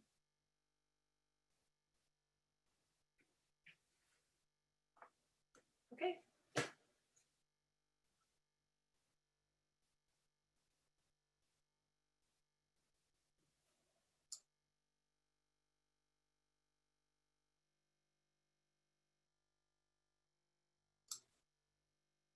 I can't hear anything. Can anyone hear it?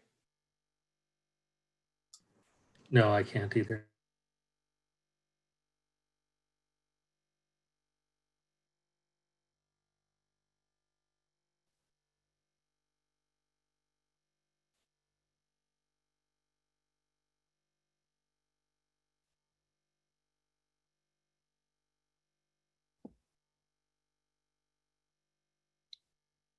Bridget, maybe while it's getting worked on, we could discuss like the quote or the article. You're on mute. Sure. Did anyone, oh, here we go.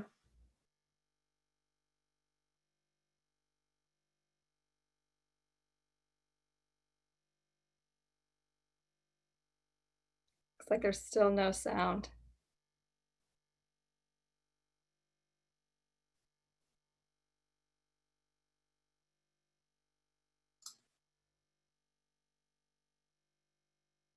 Just like in a classroom when we're trying to figure this out. Yep.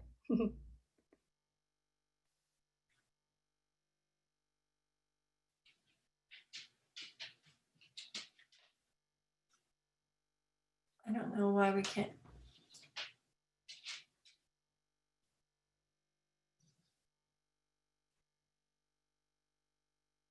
Where's that email?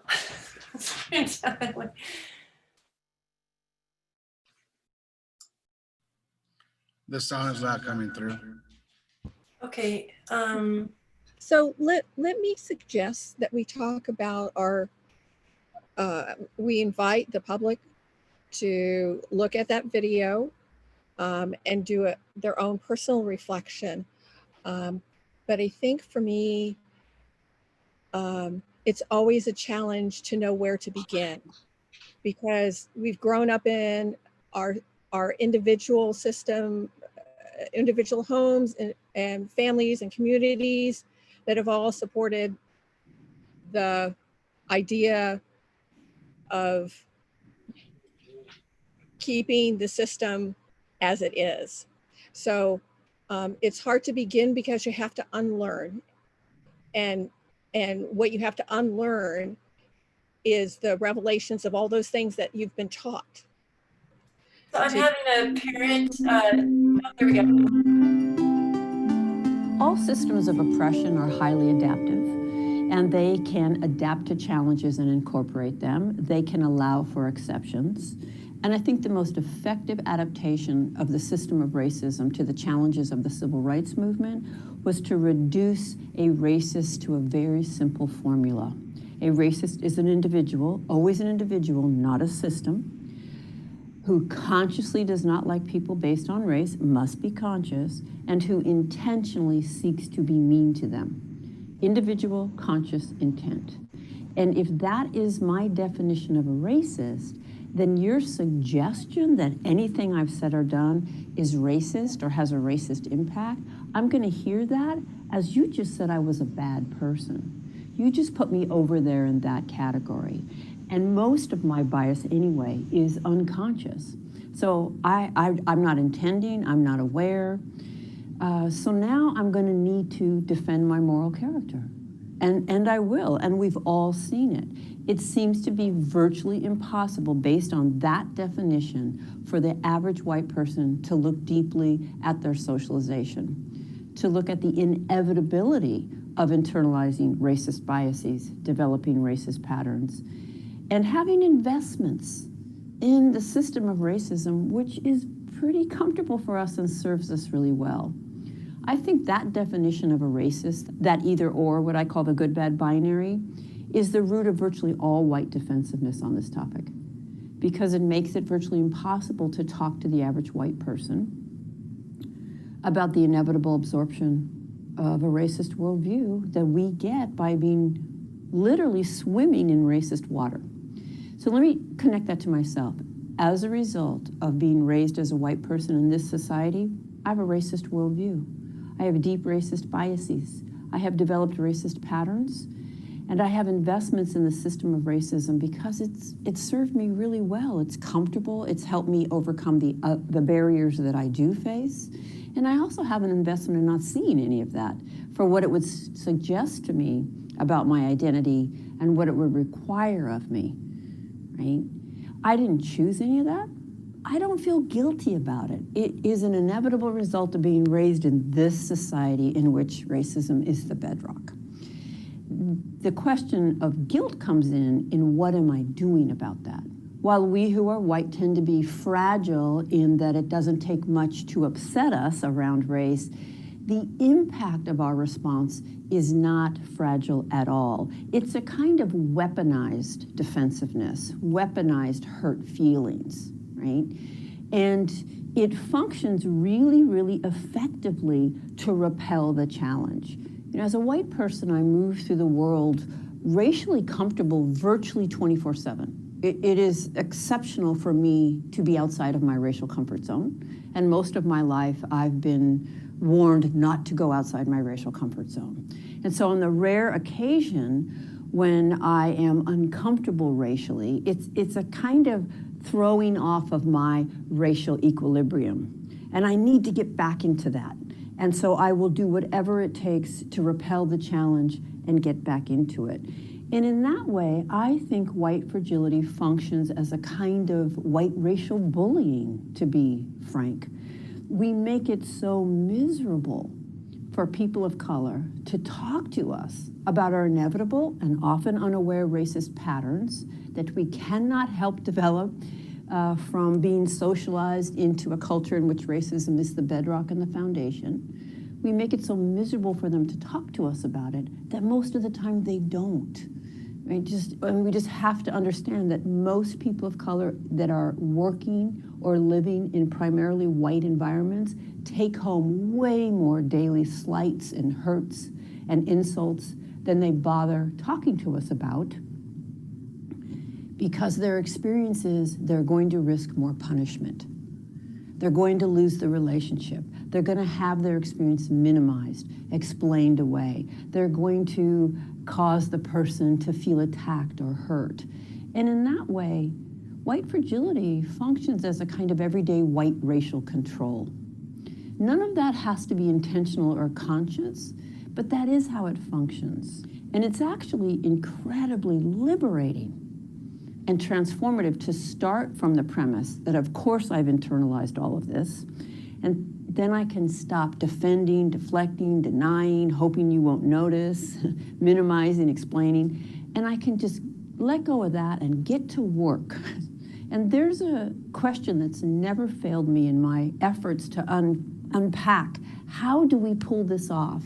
How do so many of us who are white individually feel so free of racism, and yet we live in a society that is so profoundly separate and unequal by race?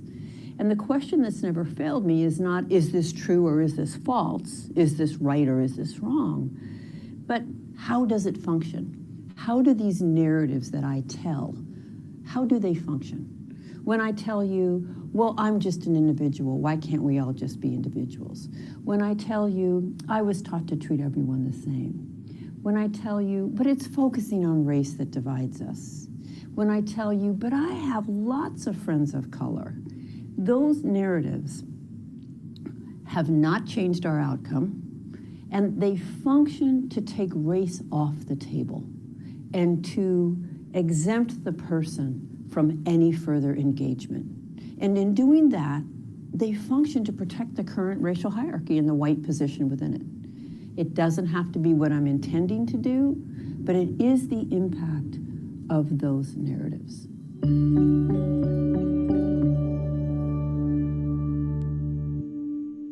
Thank you, Jesus, for figuring that out. So I don't know, would anyone like to share their thoughts about the video? Reed?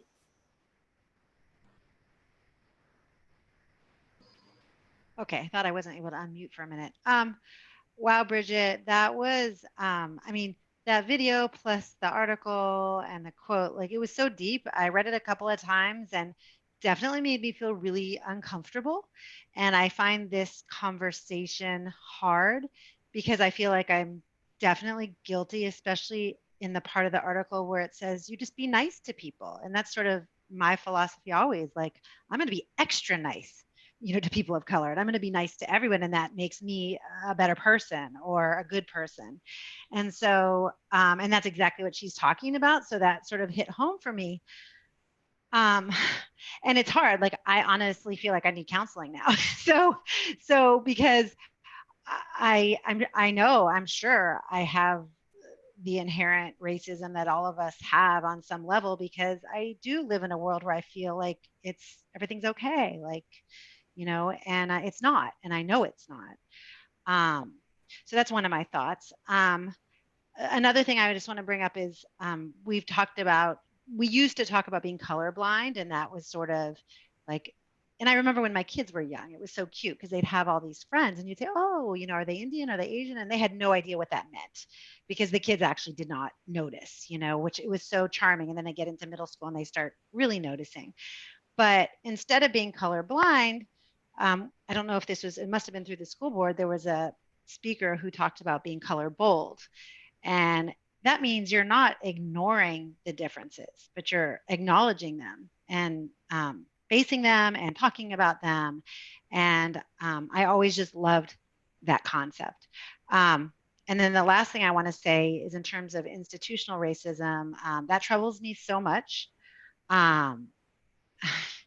Especially when they're talking about how schools are the worst, like the educational system is the worst. And obviously we have, a huge disconnect between our north side schools and our south side schools, and wealth is such a huge disparity. And, that's all sort of related. And I don't know, like, I just don't know. I honestly don't know what to do with all that. So that's how I feel. Thanks, Reed. Anyone else want to say anything? So I kind of started it out about unlearning, and unlearning is unpacking.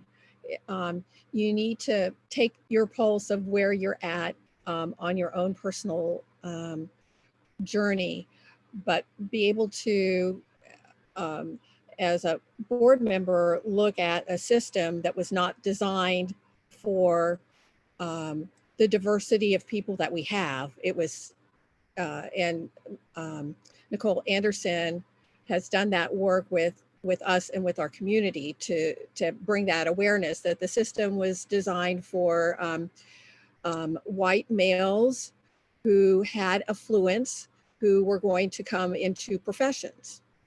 And so the system throughout the years has been one that has created barriers of opportunities. And so it's my job to look at those, ask the question and continually see how we can provide opportunities to remove those barriers, to open those doors, what we talked about with Trudy or Guela, and be committed to the journey. It's an ongoing process. And so I'm committed to continue that journey.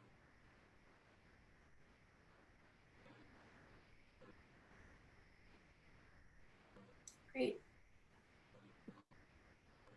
Michelle or Jeff or Michelle? Yeah, I'll share a few thoughts. So one not from the article, but from the quote that you had included, that I think it's a quote from the book White Fragility, right? Where it talked about courage. It was just neat as I was reading it today. This morning, Ellis had their Student of the Month assembly, and so they were introducing the theme for October, and it was courage. And so I just want to read what they shared the definition, which I just think connects really well with that quote. It says, courage is having the ability to do something that you know is right or good, even though it may seem difficult. So it was neat how the two pieces connected today. And then another thing, as I was reading the article, I don't think it used the word the silent color, but it was kind of talking about that idea. I can't remember which part of the article was, but it made me think about, there was a webinar I attended or listened to a few months ago where they kind of talked about this idea, right? That in lots of areas we refer to, color, but not white. So an example was like, we might say Asian literature or African-American literature, but you never hear someone say like white literature or Caucasian literature, right? So just that was like one example of this idea of that, that silent, and the silent makes it more like elevates it, right? And that's not helpful. And then one of the quotes that I loved from the article that I just thought, which I've heard it before, but it just was a good reminder, right? Racism is a white problem. It was constructed and created by white people. So grateful to grateful to be a part of this process, right? This journey of doing my own personal work with it, but then also helping to support and facilitate that for our district, right? And for everyone in our district. And I could go on, but I will leave it at that since this is a short discussion. So I actually, I really enjoyed the author and listening to her speak, especially when she identified how racism was framed as individual, conscious, and intentional. And I think, I don't know why I've never really come across that. I mean, I'm pretty open to the conversations, but I have to admit there's something deep in me that every time we come across conversation, I feel almost like this bracing, like this emotional bracing, just like, okay, get ready for the hit. And I think that really just pinpoints it. I mean, individually, if you can kind of remove yourself from the anger, saying, it's not me that's the evil person, and maybe kind of releasing yourself to just listen more and start listening to the larger picture, and also listening to each other. I never really quite thought of it that way. But it's interesting how we came out of the civil rights movement with that sort of like the idea of what a racist is, and to be accused of that means that you're evil instead of the larger picture. But it was a really good article, Bridget. Thank you for that, because it's a lot of food for thought. Thanks. Yeah, I thought the book was really great as well. And, one reason why I wanted to do this was because in our conversation about our equity statement, I think that I brought up the word, anti-racist. Like, would we want to add that? Because things have changed since we wrote the first draft of the equity statement. But that's a very specific term. And if we talk about anti-racist, like as a group, that was uncomfortable because we hadn't talked about that term. And immediately we're referring to racism, which is an uncomfortable topic. And it's not like equity, which could be like, seems very much softer. I mean, it's still powerful, but it's not directly talking about that. But I feel like when I saw this clip, and when I went back and, reread the book and was looking for a short article, what I really felt was, with the pandemic, so many of our friends and families are completely traumatized with what is happening with the violence that's happening right now, and just things that are happening with racism in our country, in both systematic racism, institutional racism, and direct individual, like those people who meet all three criteria, right? Like, that's also happening. So I felt like this is a very powerful idea to talk about. So I just really wanted to share it with you. Maybe in the new year, if we wanted to do a study group, I would recommend this book as a starting point for us, as or we could look at, I'm open to other ideas as well. But I'm just really happy that we're kind of keeping this thread going, every other month or so, with videos and short discussions, because I think that the work ahead is huge. And I think that it's going to require us to do a lot of listening and a lot of a lot of personal getting to work and working together. So I don't know, Mike, did you want to share anything, or anyone else want to share anything before we want to invite you?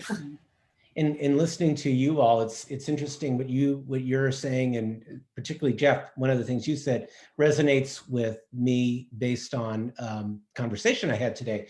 So we pulled together a leadership team, or a leadership support team, for our equity plan. And so it was Dr. Dean, Dr. Chang, Mr. Poe, and Ms. Romander. And as a beginning step, the consensus was for our equity plan moving forward, to begin to examine the new equity statement we have and to start collecting evidence. The first step, the consensus is to listen.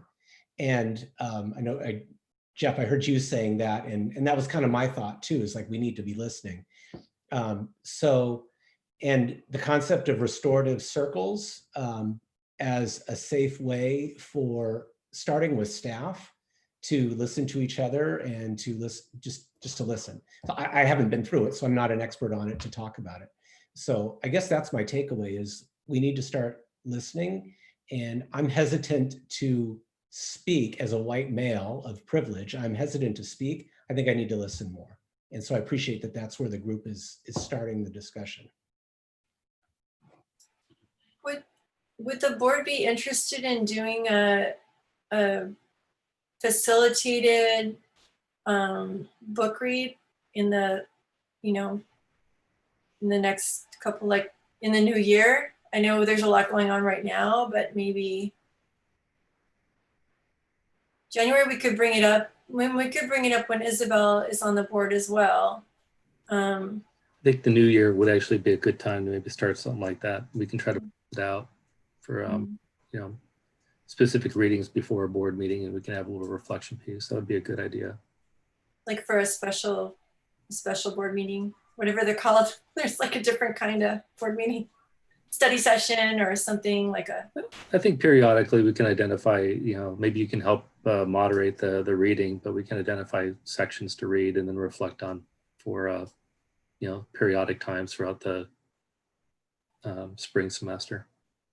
Great, thank you. Thank you, Bridget. Thank you, everybody.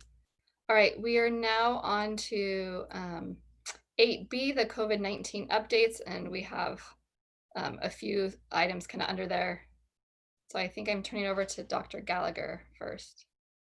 Yes, let me just get started. I'm kind of going to combine the different items that we have. And you notice the third item is other, so that's an opportunity for discussion about other topics. So let's see. Last meeting, we presented a timeline that we've begun to implement for our gradual reopening of campuses. And I really appreciate that Wendy made that distinction, because that's something that I've been saying, and I even say it at the county level. Let's stop saying that schools are reopening, because our schools have been very open, but it's our campuses that have not at least been open to students. So I think we need to recognize that there are, and one of the parents spoke to this today, there are districts and certainly private schools that are taking a more aggressive approach to reopening campuses. I'm not gonna, each environment is different, and Michelle Hostetter's comment about how the virus is different, certainly within different parts of our school district, certainly in our county as well. So that's something to keep in mind. Every community is different. And while some districts are more aggressive, we're kind of in the middle. There's one superintendent that I was talking to earlier this week who said, my goodness, you're starting these support groups for students. We're getting criticized for not doing that. So I think we're taking a good approach. No approach is perfect. The advantage of us being not out in front is that we can learn from others. And I will say that just this week, in fact, just today, in a meeting where we were discussing our progress, there are so many details to be worked out as we just bring the groups of students back around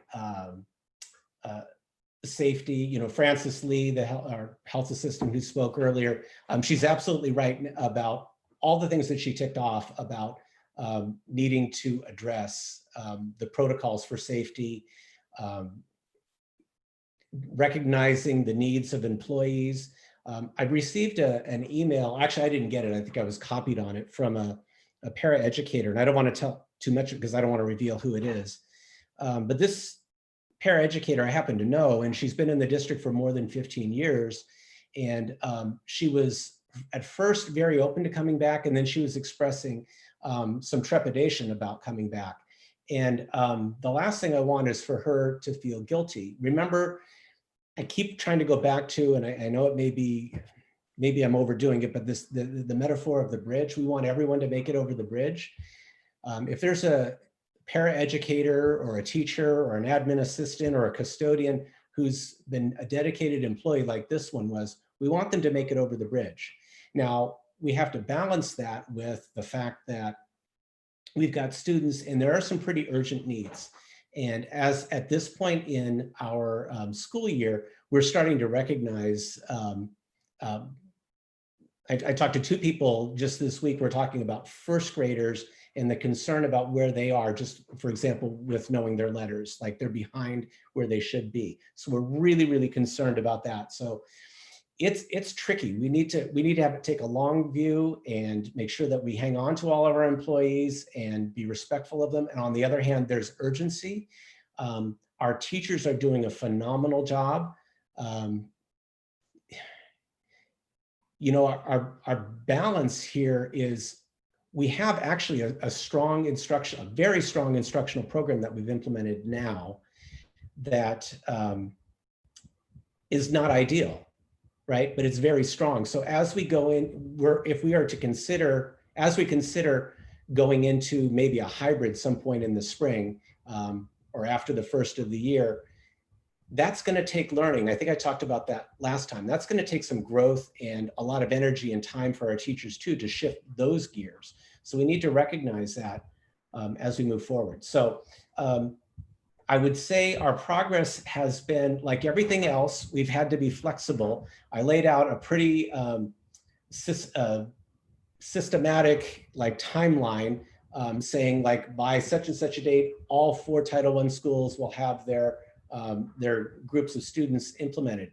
Well, it's asymmetrical like everything else. So I can tell you that our target date for Bishop is next Wednesday to get started. That just happens to be the school that we believe is going to be ready first for the groups of students to come on. And as these schools roll up, we have to provide all of this training for the office staff, for the support staff, for the kitchen staff. We have to adjust the meal services. And of course, we have to train the paraeducators who will go in. And the other thing that we've realized is because we're running full bore, a strong instructional program all online, we don't have spare employees to staff these support groups. So we're having to hire in new employees to be in those groups. So that's taking time as well. So in terms of progress, Bishop is going first just because they happen to be first. Lakewood and the other Title I schools will be following shortly after. We're hoping to get the Fairwood preschool, like starting actually probably with just 1 student or maybe very few students and a teacher. Now we need to work with SEA to go through, and we are working with SEA to go through the all the safety protocols with them. And again, the work that we're doing now is going to lay a foundation so that we can bring more kids back systematically as we move forward. The special education assessments is another challenge that we have. There are some assessments that can be done online. There are some assessments that the best practice may be in person, but there are also some assessments that need to be done in person. And so that's another challenge that we have. But as we develop these safety protocols on campus, on the various campuses, we're going to be able to move through those. So, and then TK and kindergarten, as I mentioned, are, and the primary grades are emerging as really focus areas. So as we start looking at the next phase, which is the targeted instruction, which is the possibility of bringing teachers back on campuses, that's going to be the next phase too. So, and the last thing I would say is about the shelter care program at CMS. The update on that is interesting. So there were 12 kids that we thought would participate. As we started working with the families, we had 1 family start, they had 3 kids, and then they moved out of the area. So then we had 0 kids in shelter care. There's other families that are interested. And then today in our meeting with the Columbia Neighborhood Center and their staff, Daniel Poe was in the meeting, and he said, you know, I've got kids in Columbia. Can we put the Columbia kids in this partnership program with the city? And we're like, well, why not, right? That's an opportunity. So we're going to be able to get some Columbia kids into that program, which is already stood up. It's different in the fact that it's really run by the city in partnership with us. So we're going to be able to start serving some of the Columbia kids sooner than we thought by placing them in that program, and then maybe building on that. So that's kind of a lot. It's like I said, it's asymmetrical the way it's being implemented. I would say that by the end of October, we would hope to have all of our learning groups up and running and have a good foundation for the other challenges that we have, like doing assessments and starting to provide some targeted instruction, and then really start focusing on kids at the younger age in conjunction with our teachers, of course, and working with SCA to make sure that those all of our safety protocols are in place. And again, that's all a foundation for, as we look towards the first of the year, start thinking about what's appropriate based on our district and our community, the possibility of bringing bigger groups of kids back. So that's what I have to start the discussion.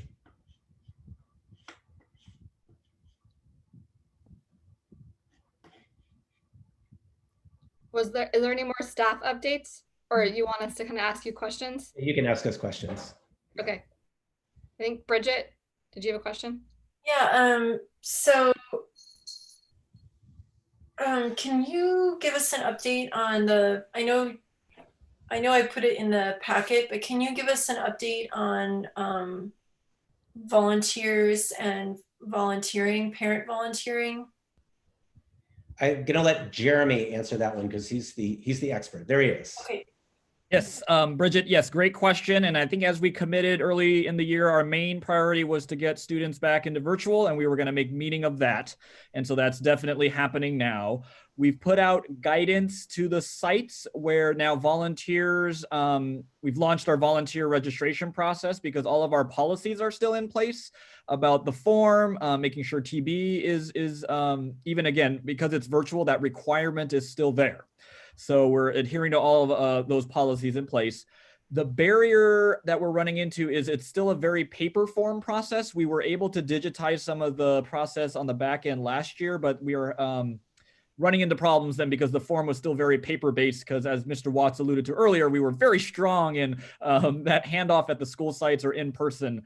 So we will be launching a new digital process that's going to actually help both the school sites with the workflow as well as us on the back end, and data entry from Eileen's desk, because she was the one that kind of manages the volunteers. So that'll be launching where it'll be a digital form through our tool Permission Click. The parent would fill it out. Again, data entry one time is our goal.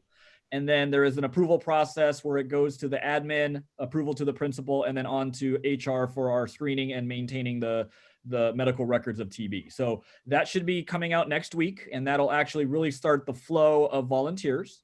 And just so everyone's on the same page, we've really put a lot of thought into guidance to the school sites about the use of volunteers, because I know we have a dedicated, that is a strength of our district with dedicated volunteers at all of our sites. But on the other hand, our sites are still closed to essential visitors, but as long as the school administration can define the use for the volunteer. So for example, I don't know, again, maybe a second material handout or something to that effect. But for the most part, it would be online support and activities, but within the confines or supervision of the school site. So let me say that again differently. We unfortunately cannot have individual volunteers alone with students, very similar to how we would enforce that in the school day, because the barrier for that right now is fingerprinting, in the sense that we would fingerprint in normal times for drivers for field trips and those types of things. So that category for now is just very difficult for us to implement, even requesting and tracking for volunteers to go to another, like a fingerprinting, then what is that, live scan site outside the district. So we are trying to say there's plenty of uses to have volunteers come in under supervision of either the teacher or the principal. Each site, again, has their own webinar account, and so they can actually hold larger events as well. And then if there's a very defined purpose on site, we would want that's available, but they'd have to follow safety protocols, including the screening for them to come onto site. So that's kind of a volunteers in a nutshell. So so are you saying that the fingerprinting, the holdup is the availability of fingerprinting services? I think there's that, because again, we used to be able to fingerprint actually at our district office, but we can't enforce the safety protocols and us to maintain social distancing. But it's also just the ability for us to get the information to the volunteer right now in order for them to make sure that we're what is that called? The district of record, where the fingerprint would come back to us. It would add a few other steps right now. So I think we're trying to get, what is that, the bulk of the volunteers activated, and then eventually get to that individual one-on-one ability for volunteers. So yeah, because that's great that we're starting that, and it's great that it's going to be online, but it seems like a lot of the help that the teachers could use would be in breakout rooms, having the children read to them or supervising a small group, because otherwise, especially even in the older grades. But sorry, my dog keeps going in and out. Okay, so that was my first question. I have others, but anybody else can go. Thank you, Jeremy.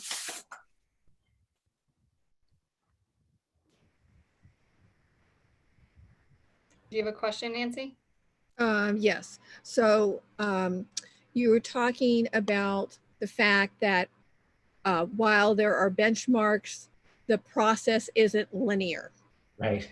That we heard from Mary Ann Dewan in the Santa Clara County School Board's meeting, weekly meeting today, that it really is very much a site facility capacity dependence on how one moves forward. And it's also about educating the parents. So I heard you're educating all the staff and that kinds of things. What are we doing to educate the parents and the students to be prepared for this transition for those kids and families who are transitioning, and what are our expectations of behaviors? We don't want to be police, but we want to be proactive in making sure that they're aware of what the expectations are for when their student comes back onto campus. So I guess the first thing I would say is I don't necessarily agree that it is solely facility driven. I think there are some in the county who are suggesting that, like, get your facilities ready and get the kids in. I think it's much more nuanced than that. I think it really has to do with community readiness, and by community I mean parents, kids, staff together. And so that gets to the parents part that you're talking about, Nancy. And so that was a portion of our conversation with principals today is, for example, we have staff that are ready for Bishop Monday, but the principal said, I've got to identify the kids and start working with the families and start exactly what you're saying, going through what the protocols are. We've developed, Dr. Dean has developed a really comprehensive but accessible handbook for parents about what to expect and what are the protocols, and the principals were putting their heads together on that as well. So that's an important portion of it. That's another reason why it's like, okay, one more day longer than in implementation than what I would have otherwise thought. That's a big part of it. Well, I'm less concerned about the date per se as being a hard stop. It's the journey. Right.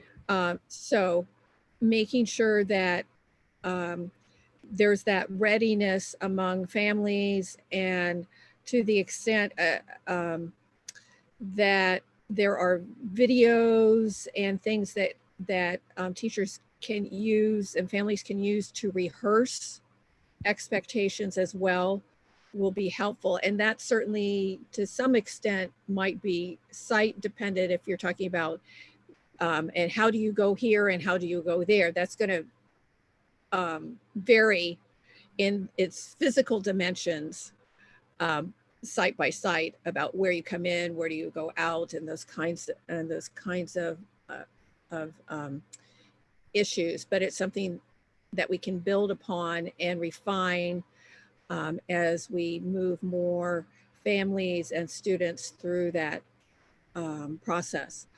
And I was also interested, you talked about the need to hire more support staff.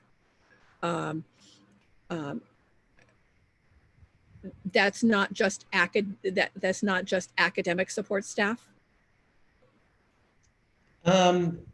It may not be. Right now, that's the focus, paraeducators to staff these groups.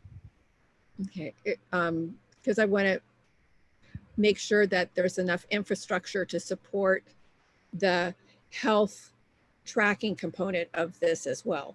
Even though our numbers are small, just to make sure that we have that capacity, because that also enhances our commitment to safety.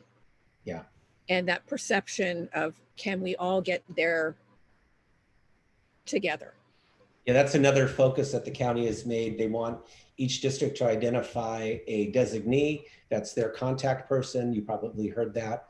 And so yes, we're working on that. And then we have a system underneath that and that's where Dr. Dean does really good work with that. She's a very good systems thinker about that kind of thing. And we're fortunate to have 3 district nurses, which is not common for a district our size, and our team of health assistants as well.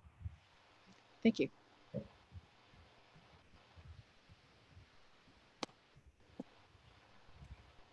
I just have one question. I know that we're in this is with the, kind of the surveys to help, guide us as we move forward. So I know there's been a little bit of, some families are having a hard time finding the surveys, and I've appreciated staff, I know at district and site levels really helping with that. And my question is just kind of what are some of the steps that we're taking in the plans to make sure that we have a good response rate for our various surveys. And we have one to the families, one to the teachers, and one to the students who are 3rd grade and up. So I'd love to just kind of hear some of the plans to help us have a good response rate. So Dr. Dean, I don't know if maybe you could respond to that. I know you did a nice job surveying the principals and assistant principals, and they all shared their best practices, and we were learning a lot about our data system. Anyway, go ahead. There's a lot. There's 2 paths we're on. One is to get a good response rate, but at the same time be constantly improving our database of what's in it. So, so as we're going through this journey, we're trying to do both things, and our principals have been invaluable and their leads from their site in giving myself and Sharmila, who's been working with me directly on the survey, and Jeremy too, for that matter. We kind of have a triangle going to get this done. So they've given us a lot of feedback this week, and we are getting good response rate as a district right now. I think we're at about 30% response rate. We have pockets where we know we want to have better data, and so we're analyzing that data.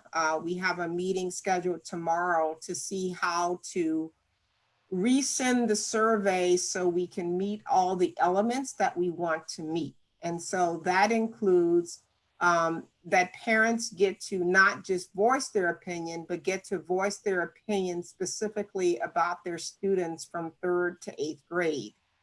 And then of course our staff to be able to participate, and then also our students. With regards to our students, I think we're doing well. The principals have worked well with their teachers, and they're all working together.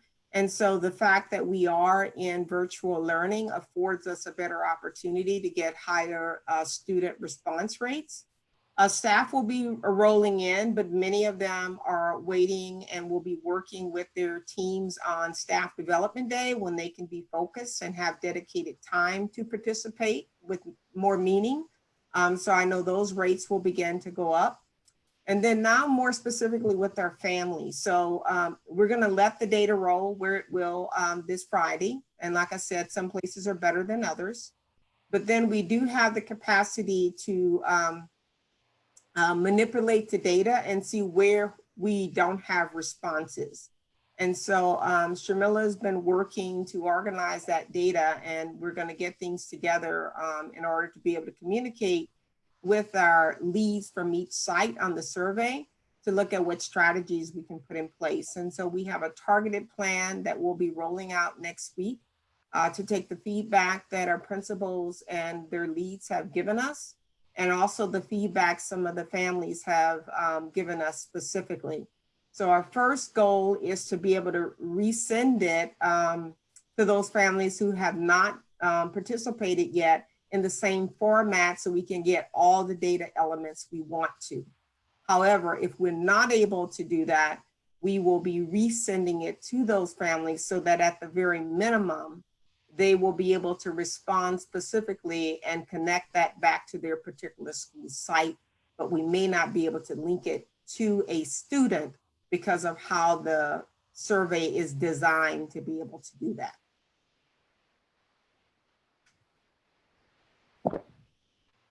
Thank you, Tasha. Board, is there any other questions? Yeah, so help me understand, we're just surveying parents from the 3rd grade up? Is that what I understand? Yeah, there's 2 components to the survey. One portion for parents is to be able to respond to the social emotional elements. I got that. Yeah, so that's the 3rd, 8th component, or just kids in general. It's not as specific to those kids, but all parents from pre-K through 8th grade are being surveyed. Okay, I just wanted I thought that was the case. I just wanted clarification for the public to make sure that we're surveyed everybody, not just those families from 3rd to 8th. Okay, thank you. Absolutely.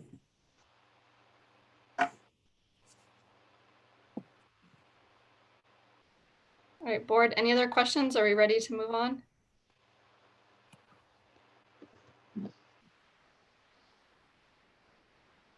Bridget, earlier you said you had questions. Did you get them answered? I did have one little thing, yeah.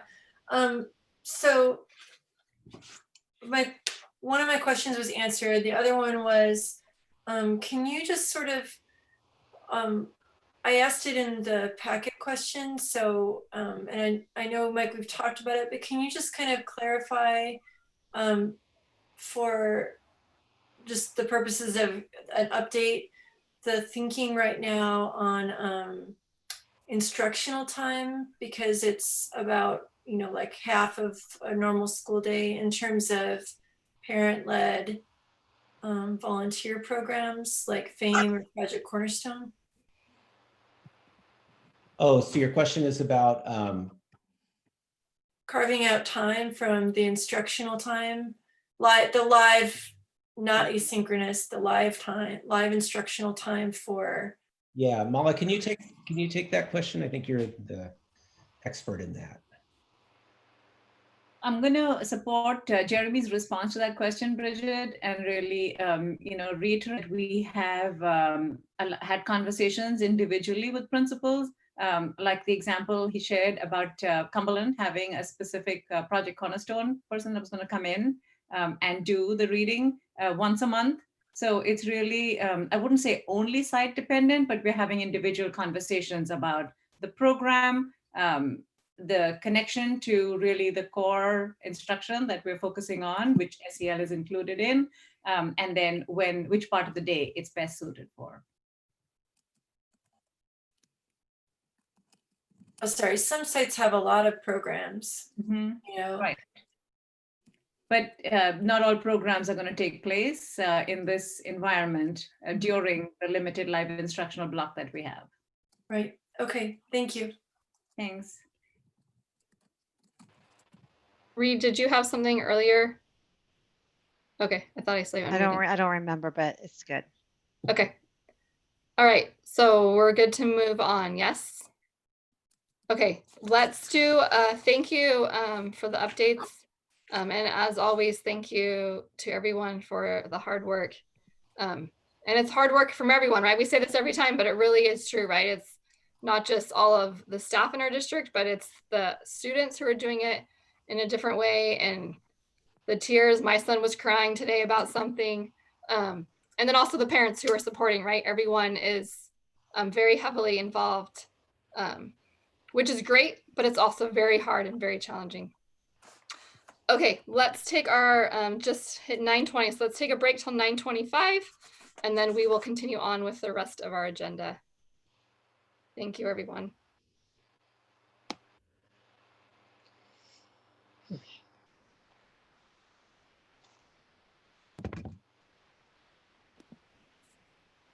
Yeah, to our interpreters, if you could sit tight, please. Thank you. Take a deep breath. Thank you very much.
All right. Let's go ahead and get started. We are on to review and action. So the first one is 9A, the public hearing and approval of resolution number 21-06 in the matter of insufficiency or sufficiency of textbooks and instructional materials. And Ms. Ahuja. Yes, thank you. So we bring this to you every year to talk about our annual textbook sufficiency and the results of the audit. So this year, due to the unusual circumstances, the county was unable to conduct an in-person audit, but we supplied them with all the necessary documentation that they requested. And a second step that they're taking, just to be sure, is a survey that they're going to be conducting with teachers to make sure that there is a sufficiency of instructional materials. This terminology hasn't changed over the last, however many years this settlement has been in place. And we know it's time that it's not just about textbooks, it's about access to instructional materials. So they do consider both digital and print copy materials. They take both into consideration.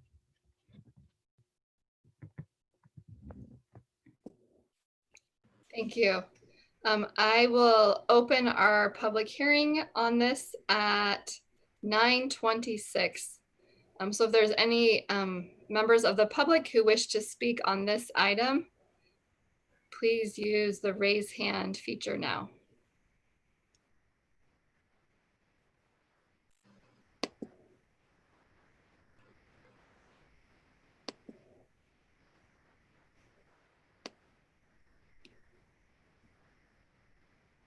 We'll wait just a moment longer.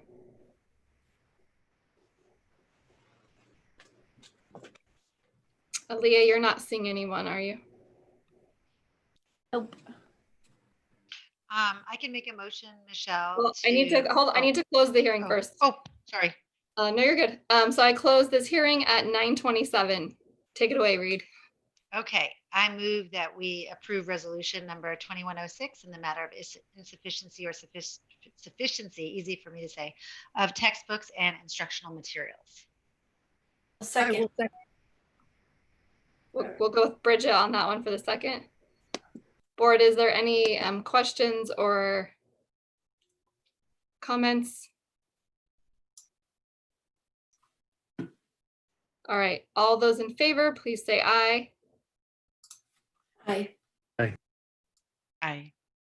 Chair votes aye, and with that, the motion has passed. Thank you.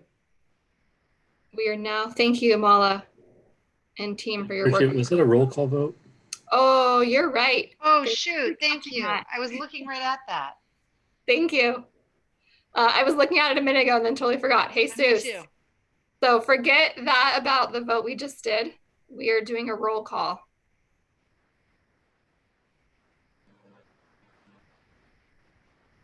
Jeff Arnett. Aye. Nancy Nickard. Aye. Michelle Maginot. Aye. Bridget Watson. Aye. Rick Myers. Aye. All ayes. Thank you. And with that, the motion passes. I appreciate you reminding us, Jeff. Thank you. All right, we are now on to 9B, approval of resolution R21-07 in the matter of adopting a conflict of interest code and revised exhibit 9270 conflict of interest code. And this is Dr. Gallagher. Thank you. So this resolution relates to the Form 700, which you're all familiar with.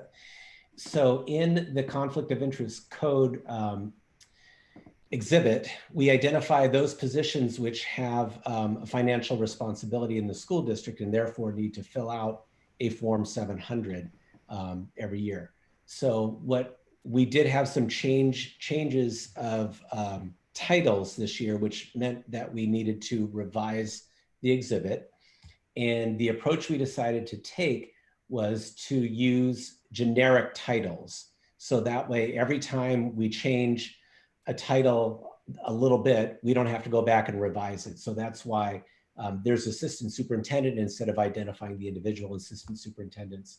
You'll notice we also have some other positions that we actually don't even have filled, like deputy superintendent, we don't have one. But if we do someday, or CBO, if we do someday add those positions, we wouldn't have to go back and add the exhibit. So it's trying to be more durable, if you will. But it is a requirement that we have an updated conflict of interest code, and that's the purpose of the resolution. Thank you. Public, is there any comments on this item? If so, please use the raise hand feature now.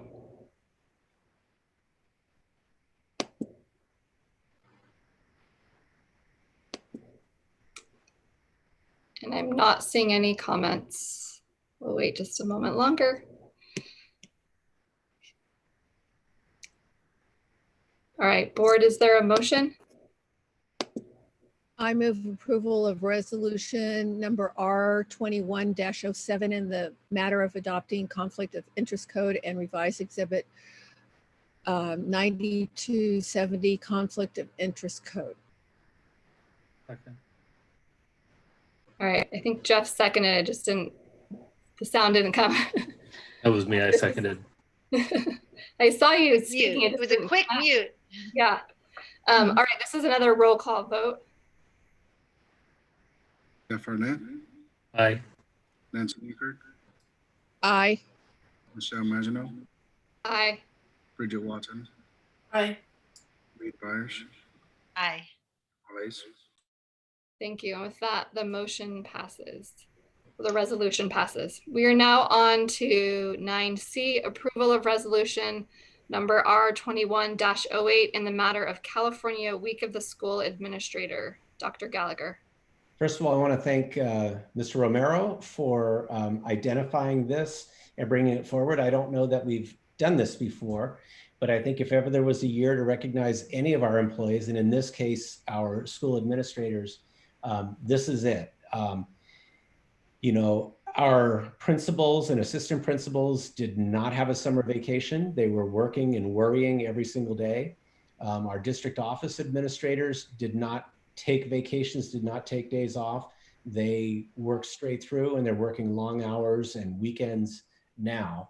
And they're always committed. We couldn't be more fortunate to have the group of administrators we have. And we're so fortunate at this time to have the group that we do. And so many of them have come out of the ranks of our own teachers and staff too. So that's amazing. So I think it's very exciting and appropriate that we present this resolution to you. Someone asked in the packet review, what celebrations do we have? And I'm all for whatever we can think of, because we haven't done it before. So I'm open to that, but I think this is just one small token to recognize the outstanding work that this particular group of our employees has done. I move approval of resolution R21-08. Hold on, just before sorry. the motion. That's all right. We'll just check for public comment. If there's any public comment, please use the raise hand feature now.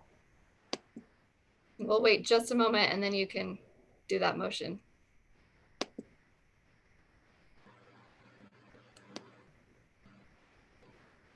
All right, I'm not seeing any comments, so go ahead, Nancy. I move approval of resolution R21-08 regarding California Week of the School Administrator. I'll second, because everybody else is muted. All right, board, is there any questions or comments? Let's go Nancy and then Reed. I'm excited that we're doing this, and in order to make it exciting and surprising, I'll talk with you, Mike, about my thoughts about it, because I don't want to share it out. Sounds good. We have a week. It's October 11th through the 17th. Yes.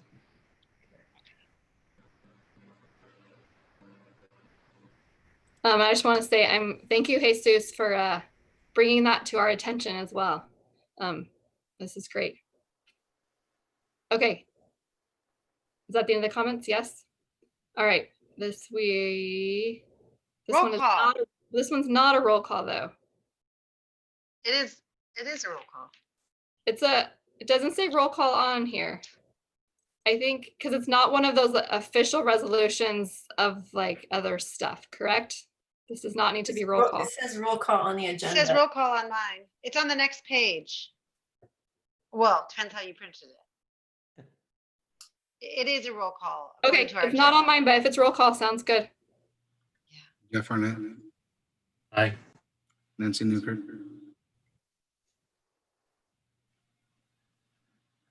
Nancy? Nancy, you're muted. Aye. Michelle Maginot, Aye. Bridget Watson, Aye. Reed Myers, Aye. all ayes. All right, thank you. And with that, the resolution has passed. We are now on to 9D, supplementary math curriculum materials for middle school. Ms. Ahuja. Yes. So I'm really pleased to bring these two forward as supplementary materials. The most exciting part is that these are organic and they came up through recommendations from the teachers, through friends of theirs that are using it in other districts, because that's a great way of really looking at curriculum and having them be excited about it. We started with Desmos in summer for 7th and 8th grade. And it's so new that they're still finishing up the units as we're speaking, and it's like 2 or 3 at a time that are coming out. But the teachers are getting really, really a lot of value for it and really enjoying the work. And the students, it's enriching, it's engaging. And I don't know, for those of you that have students at SMS, middle school students, if you've seen any of the results of this. But Desmos is also an online format where teachers are being able to create formative assessments for their students. So it's a very engaging, interactive process. And then 6th grade said, what about us? And then they found Math Nation as a very close equivalent because Desmos is really just for 7th and 8th grade. So these are supplementary materials. This is not our core adopted material. That's still Carnegie, which is definitely on its way out. But there isn't a suitable alternative yet that we want to bring forward and commit to for the next 7 years. So these are just additional resources that teachers are using to make mathematical conceptual learning deeper. Thank you. Public, if there's any comments on this item, please use the raise hand feature.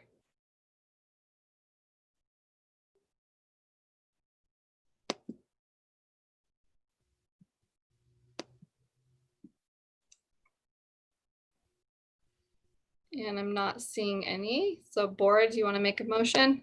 Sure, I'll go ahead. I move that we approve the supplementary math curriculum materials for middle school, Math Nation and Desmos. Yeah. Is there a second? I'll second. Thank you. Board, is there any questions or comments on this item? I like the homegrown nature of it, Mala, that people brought it and said they wanted it. It's great. It is great. Thank you so much. All right, all those in favor, please say aye. Aye. Aye. Chair votes aye, and with that, the motion passes. Thank you, Mala and team. Thank you. And I wanted to share a word of appreciation for our math coach, Lisa Fick, who's done a lot of the work in aligning the program and building and doing the professional development, working with the publishers, getting the PD, and really supporting both sides. So thank you to Lisa too. Fantastic, thank you. All right, we are now on to item 10, which is the consent agenda item. Is there any public who wishes to speak to any of the items on the agenda? On the consent agenda, I should say.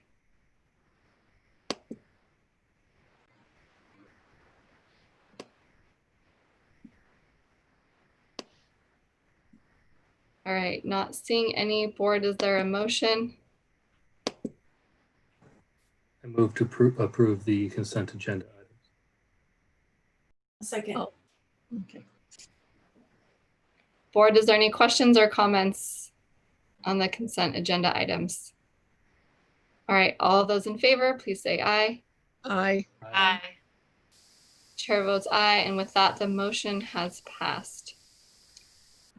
We are now on to item 11, public comments on closed session items. So if there are any of the public wishes to speak on any of the closed session items, please use the raise hand feature now.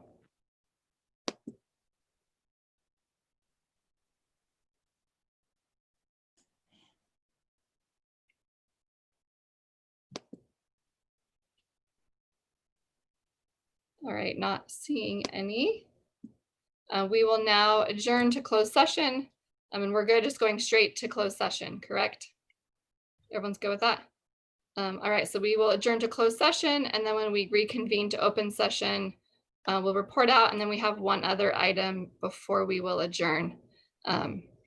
For those who have joined us who will not be here when we come back, thank you for joining us this evening. And then I will see lots of you in the closed session. Okay, see you in a minute.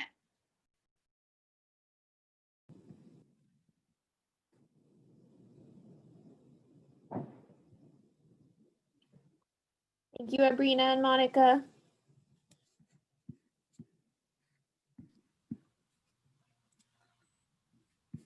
That would be up to Lori.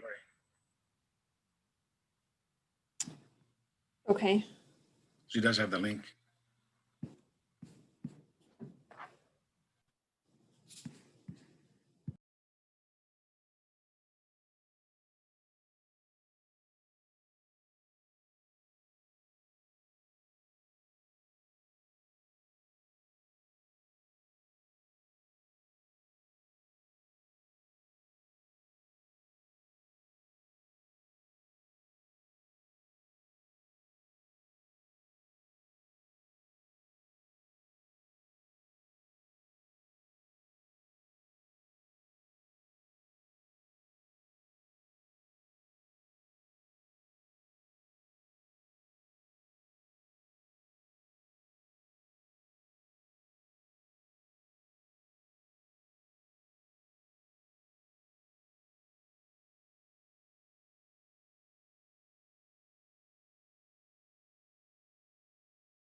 I'm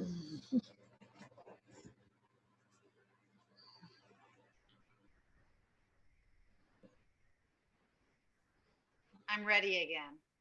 It must be just the way, it must just be so weird. That you're the, No, I'm ready again. I'm not the moderator of this one. This is like I'm back into the Oh yeah, regular board you're meeting. ready. I'm ready again. yeah. I'm really not ready though. Well, I didn't ever leave the meeting. I just kind of cut my camera off. I'm using 3 devices. You go, girl. You're doing good.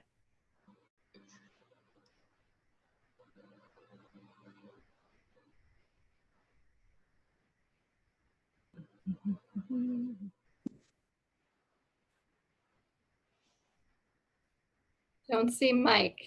Do we need to wait for him or should I move forward? Go ahead and move forward since Jeremy is the one who's going to be presenting it. It's more important that Jeremy's there.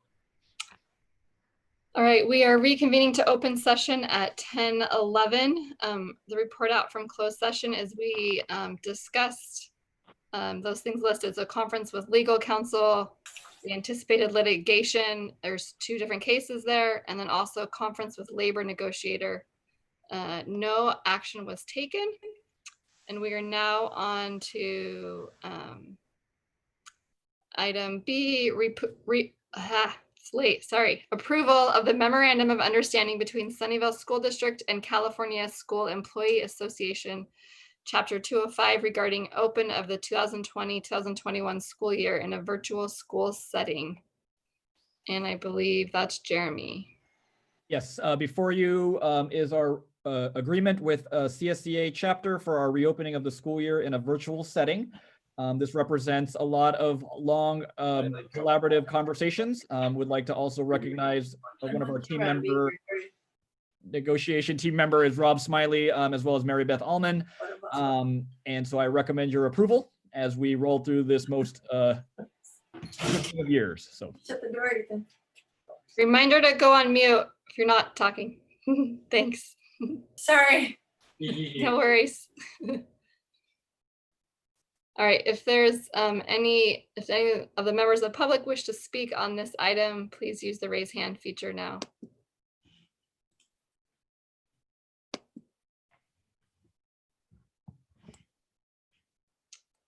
And not seeing any. Board, is there a motion? Sure, I'll make a motion that we approve the memorandum of understanding between the Sunnyvale School District and California School Employee Association, Chapter 205. I'll second. Is there a second? I'll second. Jeff did. Sorry about that, Jeremy. My son was coming home from volleyball and was distracted for. That's okay. No worries. Is there, board, any questions or comments on this item? All right, then all those in favor, please say aye. Aye. Aye. Chair votes aye, and with that, the motion passes. And just want to, on behalf of the board, say thank you to Jeremy and your team, and also the team on the CSEA side, right, and all the hard work that everyone, the collaboration and all the work to put this together. Thank you. Super challenging times. Yes, for sure. Okay, we are now on to just a quick reminder that our next meeting is Thursday, October 15th at 7 p.m.